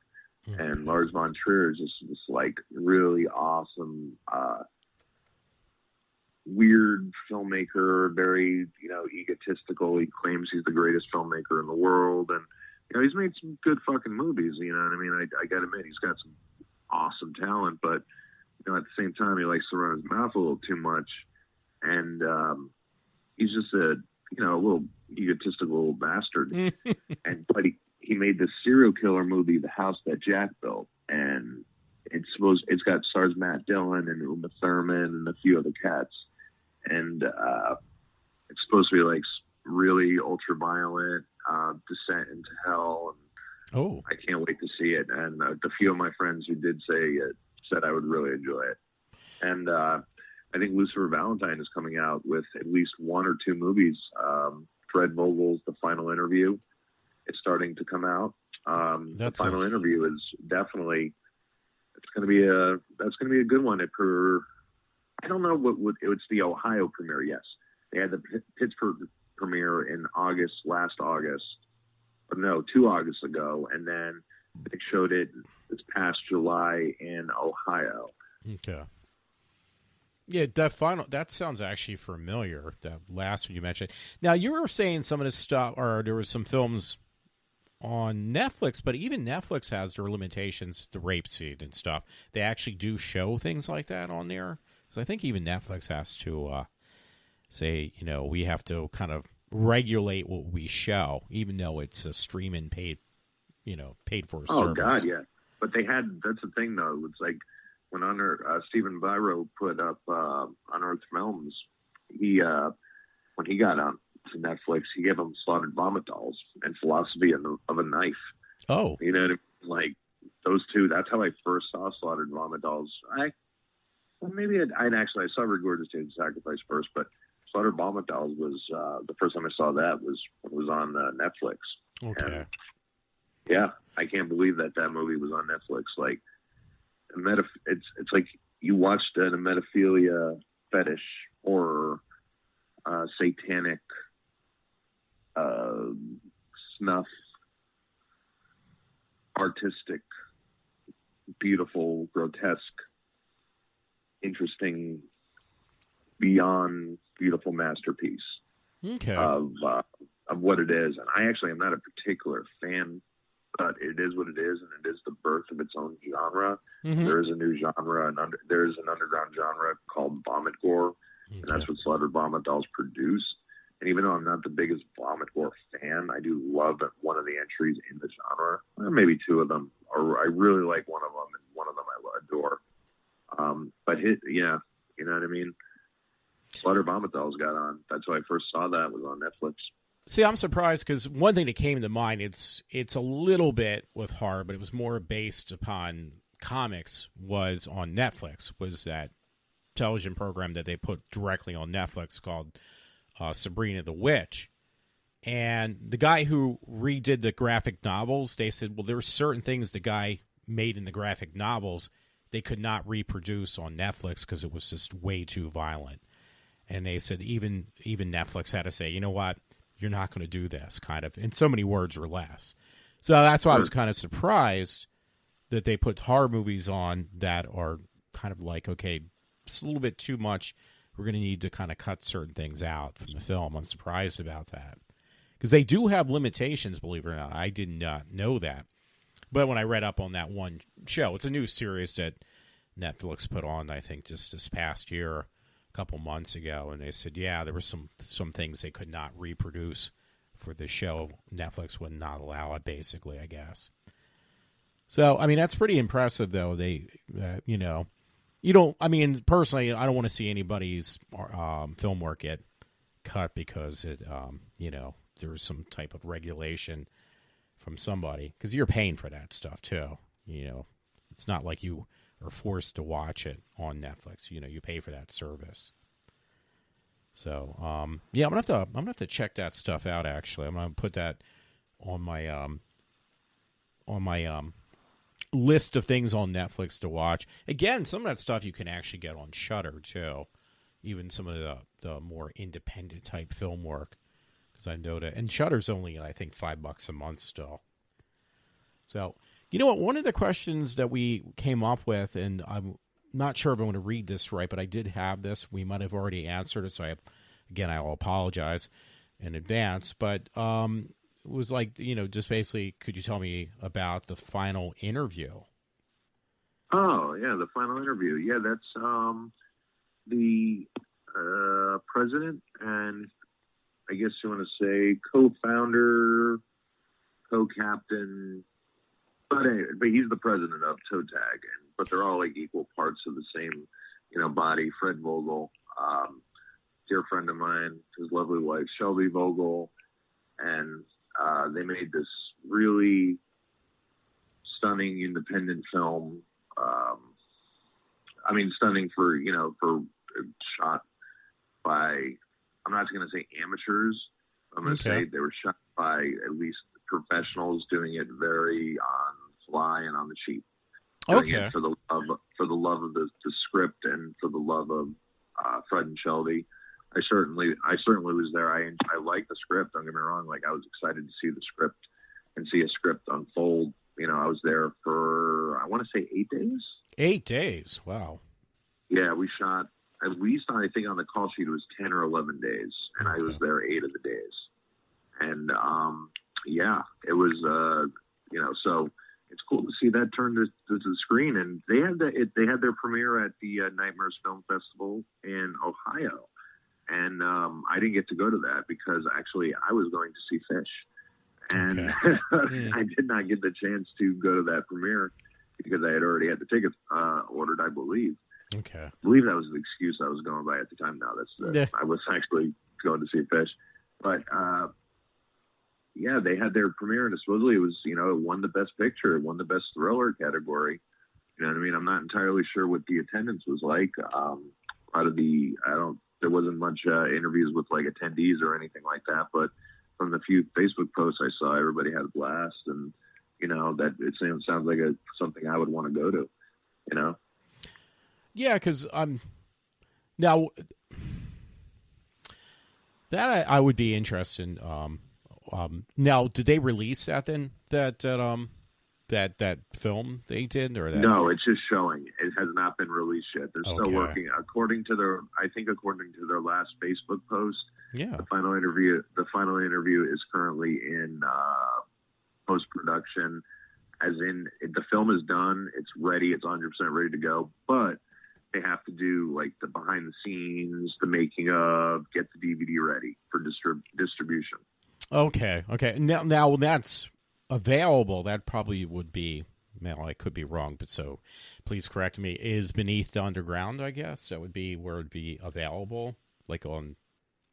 Like... Oh, no, they're going for, like, the producer, which one called Beneath the Underground is the Facebook group Beneath the Underground and the website and the company behind it, Nick and all those people, like, yeah, they're don't get me wrong, they're a powerhouse. They're definitely, but this one is like, what Fred did is he took what he normally has in the underground scene, okay, which is just a lot of talented people doing basically with a little bit of money, very little money, but a little bit of money, making some beautiful artistic endeavors. Like, I'm not the biggest fan of it, but it is a beautiful film, pieces of talent. Okay. And you have artistic filmmakers, and pure smut filmmakers, and you have, I've seen the two lend each other into a perfect realm of like beauty and, suspicion, and it's sort of like, why am I enjoying this? And the guys of C. Houston's The Portraits of Andrea Palmer, with what I actually held a secret screening in my room at Cinema Wasteland. I didn't go to October's Cinema Wasteland, but I went to Cinema Wasteland in April, and I had a screening of Portraits of Andrea Palmer in my hotel room. It was pretty cool, and that's an adult feature. Okay. Well, if you know what I mean, and it is true. Well, now, Cinema Wasteland, and where is that located again? I apologize. Strongsville, Ohio. That's in Cleveland. Okay. You get around, I swear, you guys, for these conventions and stuff. Oh, yeah. I once you get hooked on Wasteland, it just becomes something you want to do every 6 months. You just balance your life to do Cinema Wasteland every 6 months. But, it was my first one I missed last October. I was breaking my heart, man. But it was the first one I'd missed since October 2012. Wow. See, that's the thing. I mean, that's got to be costly, because I know you also, the Beneath the Underground, that's more in, Pittsburgh, isn't it, location? And Ohio for this other convention. I mean, that's some traveling to do there, money-wise. Oh, yeah. Well, August Underground, the August people who make August Underground are the Pittsburgh people. Yeah. Yeah, and that's kind of far. I mean, that's almost, for hard, that's about 4 hours away from me. I can make it in 4. See, for me, it'd be about 6, I would believe. Then, I mean, I would love. Yeah, probably. Yeah, it's. And if you leave at 3:00 in the afternoon, it'll take you 10 hours. Oh, forget that then. Yeah, I'm a baby about that. I mean, don't get me wrong. I'd like to do it for that, but also because George Romero is from that location too. I believe, right? Oh yeah, and plus Cinema Wasteland has the Tom Sullivan Museum. Oh, I did not know that. Yeah, the guy who did the effects for Evil Dead. Every year they have him as a special guest. Okay. I mean, he's always. I don't want to say. Yeah, he is a special guest. It's awesome. It's Tom Sullivan. It's the guy who did the original Evil Dead 2, and worked on Army of Darkness. I think he did some stuff on Ash versus Evil Dead. He is the man, and he's a really nice guy, and I love him. It is hilarious, though, that every single Cinema Wasteland they haven't listed it with the guest list. You should just put him as a part of Cinema Wasteland, just put Cinema Wasteland with the Tom Sullivan Museum, as a part of the title or something like that. See, that's the thing. I mean, again, it'd be cool to go to this stuff, because horror conventions are really awesome to go to. It's just right now. And I was just joking about the Tom Sullivan thing. I was just they have it. He is listed as a guest every single time because he is an awesome guest. Okay, and he is an awesome thing to go to see every single year that you're there. Okay, yeah, because I'm very gullible. If you tell me something and doesn't take much to convince me. No, but I mean that sounds really cool. Yeah. I'm trying. It's get in the back of this car, boy. Yeah, you'll get right back there. Yeah, I probably would. Well, I would. What am I saying? I'm not going to even lie about it. I'm hook, line, and sinker on anything that somebody tells me. I'm very gullible. Yeah, I mean, I would like to go to that stuff. You know what? I'm going to kind of round this up a little bit because we had a couple other things that we might discuss, but honestly, I wouldn't know enough to ask you about them, different shows and stuff. And I want to keep it with the horror theme, like to round it out, I guess. I'm still like in the back of my mind, I'm really curious, like when are we going to be able to buy your stuff, your movie on Blu-ray and stuff, and the cost too. How much is it going to cost us, and how much does it cost if that's okay to ask? I mean, that's got to be pricey putting that stuff on Blu-ray and things like that. Sorry to skip around like that. Yeah. The distributors have a lot of faith in me, and you know they're putting together a really good product, and how much it costs. You know what I mean? Yeah, it's going to be a special release. I'm not entirely sure what it's going to cost. Okay. Now, is that cost going to be put on you in any way, or they're just doing it like because they love Agony, which is a great film? I mean, are they going to pay for the cost of making the Blu-rays and stuff? And or is that going to cost you money too? It's a standard distribution deal. Okay. Because I feel bad. I mean, it's got to be. I mean, Blu-rays aren't cheap still. Even they're pretty expensive. They come down a lot because of 4K Blu-rays, but it's still kind of costly. I mean, it's awesome that you're able to do that though, which is really cool. Release the Agony film, and plus, if there's a little bit of a teaser for your other thing, patty cakes. I'm definitely going to be. Again, I'm going to be all over that. So, I mean, that is really cool. I actually wanted to try to help you out on some stuff, but I guess it's the distance does not help. Stuff's coming up, man. Definitely. Like I said, the Taming of Patty Cakes is made up of stuff I shot in 2015 and stuff I shot recently and a whole bunch of other stuff. Well, that's there's definitely other projects that are coming up that, definitely I'll need some help out on, man. Yeah, I mean, I guess the thing for me is distance, too. Unfortunately, it makes it hard. Now, how do you do this stuff? Because, I mean, you do work, and, I mean, I know that's why I kind of stopped doing, like, little video projects. It's difficult when you got to work to keep your, what do you call it, your hobby or your main interest alive. I mean, you got to toss both work and doing this stuff, so it doesn't give you much time for anything else almost, I assume. Well, I have my fun like everybody else does. I mean, I definitely it's cool that you do that, like you're able to work but and have enough time to still do like film projects and stuff. I've never been able to juggle both successfully. And obviously the stuff you do is very enjoyable, like Agony. Now, I haven't seen Patty Cake, so I can't really mention about that. I missed out on that premiere, so. And your other stuff. I mean, that's good that you keep, what can I say, your main interest alive. Because that's important, Now, we did have a couple things we could have mentioned, but again, it would kind of get off the track of what we've been talking about for like the last hour on horror themes. So I'm like, we were going to mention about Star Wars a little bit. That's something totally different. That's why I figured maybe I better not, because that's like going in a different direction. And plus, I'm not too thrilled with those Star Wars movies right now anyway. Minus I did like Solo, believe it or not. And some other things.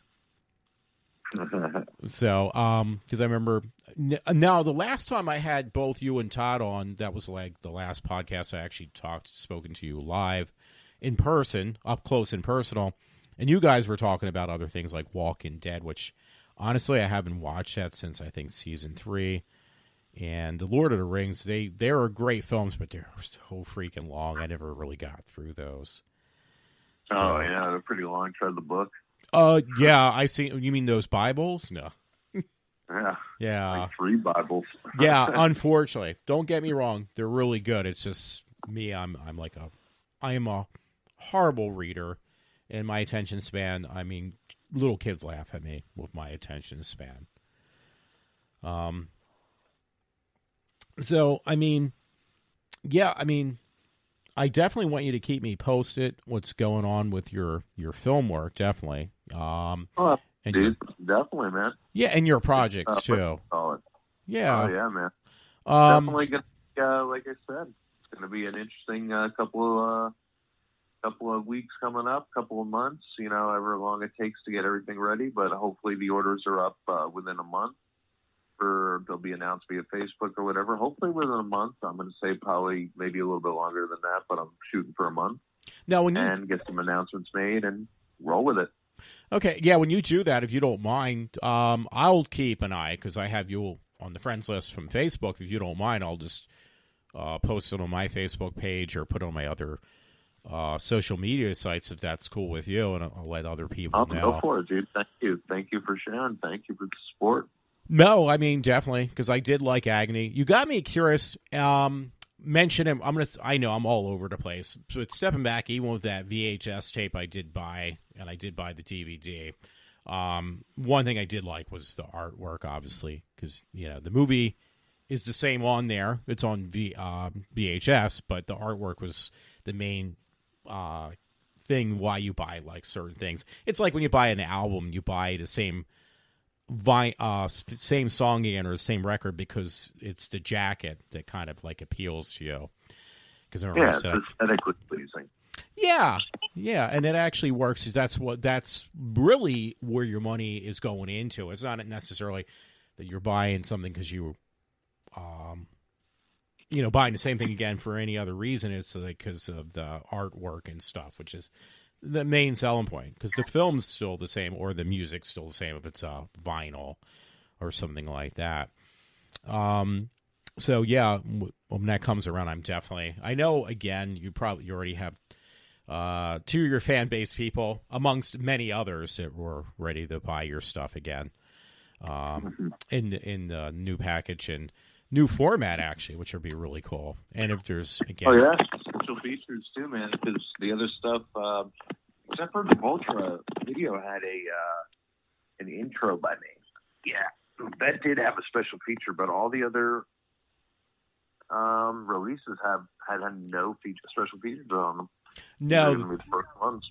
No, you're right. Because I remember, the first time the DVD is straight just for the movie, and which was great. So, again, we got the other ones too.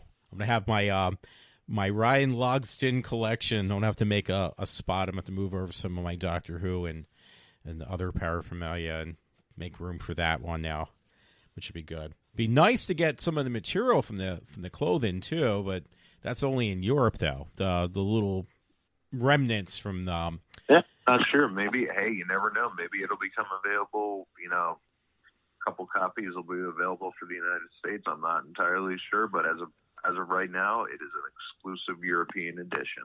Yeah. That's all I confirm. AKA, that means I'll have to buy it on eBay for thousands of dollars. Thanks a lot. No, I'm just kidding. I'm joking. If it went for that much, I'd be like, holy shit. Yeah. I'd be like, damn. Well, you know how people are. They're buying this stuff. Very humbled. I'd be very appreciative and very humbled. It'd be good for my ego, you know what I mean? I'd be very humbled, too. Yeah, I mean, people have done that, though. They'll buy something, and then they're selling on eBay knowing they're going to make a profit on it for, like, a large markup, which really sucks almost.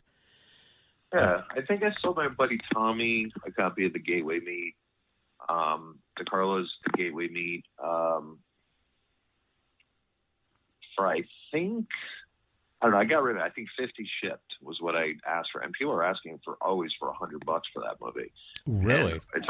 I'm just not I like the gore and everything like that. I was not a big fan of the movie, and I was just like cleaning out the collection. And I knew somebody else would like it. So I think I traded it to him. And then I traded my one copy of Perseveration. It was this one movie, Adam Salato, I think his name is. But anyway, not a lot of people got that movie, and it's become a rare movie, so I got that. I sold that to my buddy Peter, okay. And I hooked him up with that. So like like some of the really rare shit that I have, I've already gotten rid of at decent prices just to get rid of them, like to help people out who I know are still collecting, and because I like collecting. I do. To me, like I like, well, you know what I mean. Back in the day, I paid way back in the day, I paid $20 for that, and the last time I noticed somebody paid $90 for that per separation, and sometimes it can't sell for 40 or 60, and sometimes it can't sell for 100. It can sell for 130. You know what I mean? It's crazy, but I like to get rid of stuff at a decent, usually around $50 for the rare stuff. Unless it's like the really rare shit that I have that I don't really, get rid of it. The stuff that, that's going in the coffin. Yeah. I mean, honestly, your prices are good because some of the stuff I see that I'd like to collect it's out of reach. I mean, the prices are just ridiculous. It's nonsense. Unless it is, from Ryan Logsdon, then it should be worth more. No, yeah. There is no price tag on that stuff. It's priceless. No, but really, I like your prices better. I wish I could get some of the stuff I'd like. My problem is right now I have like a small living quarters and it's overstuffed with trinkets and stuff that I buy. I shouldn't probably be getting from different movies, obviously horror movies. As a joke, I had sent you a video before we did this and showed you I bought the new Michael Myers mask, and I bought the skull mask from Halloween 3. And I really have no room for that stuff, but I just buy it because I like horror movies as much as you do. I was going to say, I recently watched Halloween 3 around the season. Yeah, I mean, that movie, honestly, I'm not going to go into grave depth because I don't want to take away from us talking about Agony. But that was like one of those films that really Deborah Hill and Carpenter did not really want Halloween in the name. It was a completely separate thing.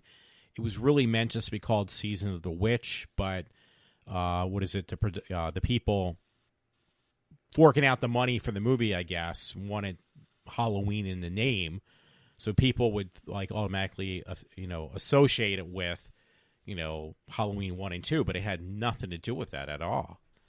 And by them thinking this would be a great idea, which was not Carpenter's or Deborah Hill's idea, it kind of just destroyed that whole film because it was a good movie. It was a good movie, but it had nothing to do with Halloween at all. Well, no, it was John Carpenter and Deborah Hill's idea to make an anthology piece. Absolutely. Yeah. It was definitely not put Michael Myers in the film. Yeah. Yeah, and it was a good idea, but again, they didn't want Halloween in the name, and it was like, no, we need to put Halloween in there from the or I guess would that be considered production or producers? And it was always the third Halloween movie when it was in production and everything. It was always the third Halloween movie. I think Tommy Lee Wallace, the director, very recently said that he said right before the movie came out that you should take the name Halloween out of it and just call it Season of the Witch. But then again, if it was just called Season of the Witch, you know what I mean? A lot of people wonder if it even would still be around. Because it is a very schlocky movie in most parts. Yeah, but the actress is very, very striking. I will have to say that. Oh yeah, absolutely. I agree with that. I would think because Carpenter has made some really good horror films, like the remake of The Thing. Brilliant stuff. Yeah. It would have stood up on its own just because of his name, I would think. Would it have lasted as long? I don't know. That's a good question. Maybe it would have probably, because like people are starting to realize that film now as being an independent type of Halloween themed film that had nothing to do with Michael Myers, but just as a standalone film, it's actually not that bad. But that got taken away when it was first released because they kind of promoted it as Halloween 3 instead of just like Season of the Witch, which personally I think it probably wouldn't have been a bad idea. And it probably would have lasted again because it had Carpenter's name on there. So I think that's all it really needed. And anything with the legend's name on it. But still, you know what I mean? Like, it is at the same time, too, you know what I mean? Like, there are so many things that are, like, completely forgotten. Like, nobody gives a shit about. Like, Shout Factory just released, I think it's Memoirs of Invisible Man. I'm like, okay.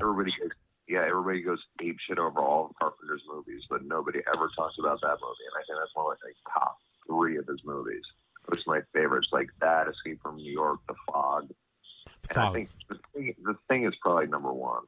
The Thing was number one. That was a remake, but oh no, Christine. Oh, I forgot about Christine. Yeah, those are the top five, and Christine is one. Well, actually, one of the forgotten films, I didn't want to go into this, but since you mentioned it, that I actually liked, just as a standalone Carpenter movie, not really a horror film, I would say, but They Live. Just a whole tongue-in-cheek humor on the political aspect just makes that film interesting, because it was like a low-budget film with really bad costumes for the quote-unquote like the aliens, but the whole premise of that thing was like amazing for a film. And that's like a forgotten film too, unless you're like one of those people who kind of appreciate Carpenter's, take on, a political dig on how, what do you call it? Advertisement basically dictates to what you should buy and consume. I mean, that to me would be a cult classic. Yeah, it's a cult classic. Yeah. And it had that wrestler, I guess, guy there, which I'm not really familiar with him, but I just like that film. Roddy Piper? Yeah. I thought the film as a whole was really good. I'm usually not much for political films. Anyone that puts like a political dig, it's like I want to be entertained. But that's what that film did. It entertained you. So that was the whole thing that made me really like that. But again, people won't put that on his top list of like probably best films. And you're right, it would be like Christine, which he does his own music for his movies. Obviously Halloween, and The Fog, and Escape from New York. Yes. Actually, I'm not going to go really far with this because I want to try to round this up for you and I, so you can save your voice. But I'm ashamed to say this, I still got to watch Precinct. Was it Precinct 9? Was this his first movie that Carpenter did? I still got to watch that. Are you saying Assault on Precinct 13? Well, that one too. No, I'm just kidding. Yeah, that's what I meant actually. Precinct 13. I've never seen that. I heard that's a really good film though. That's like one of his first movies. Oh yeah, it's really good. Yeah, I still got to put that on my list of movies that need to sit down and need to watch, but I have not done so yet. So, actually, that being said, maybe I should round it up there. I have plenty to talk about. It's just I don't want to, again, divert from the horror theme. We didn't start out with horror, but we kind of like weaned ourselves in. It had taken us about an hour, and then I abruptly changed to, okay, let's talk about Agni, where this is what the main thing was I wanted to talk to you about. I'm a horrible self-promoter. I usually don't promote myself very well, and I end up talking about everybody else besides myself. No, and there's nothing wrong with that. That's partially my fault. I was going to say I'm a horrible self-promoter.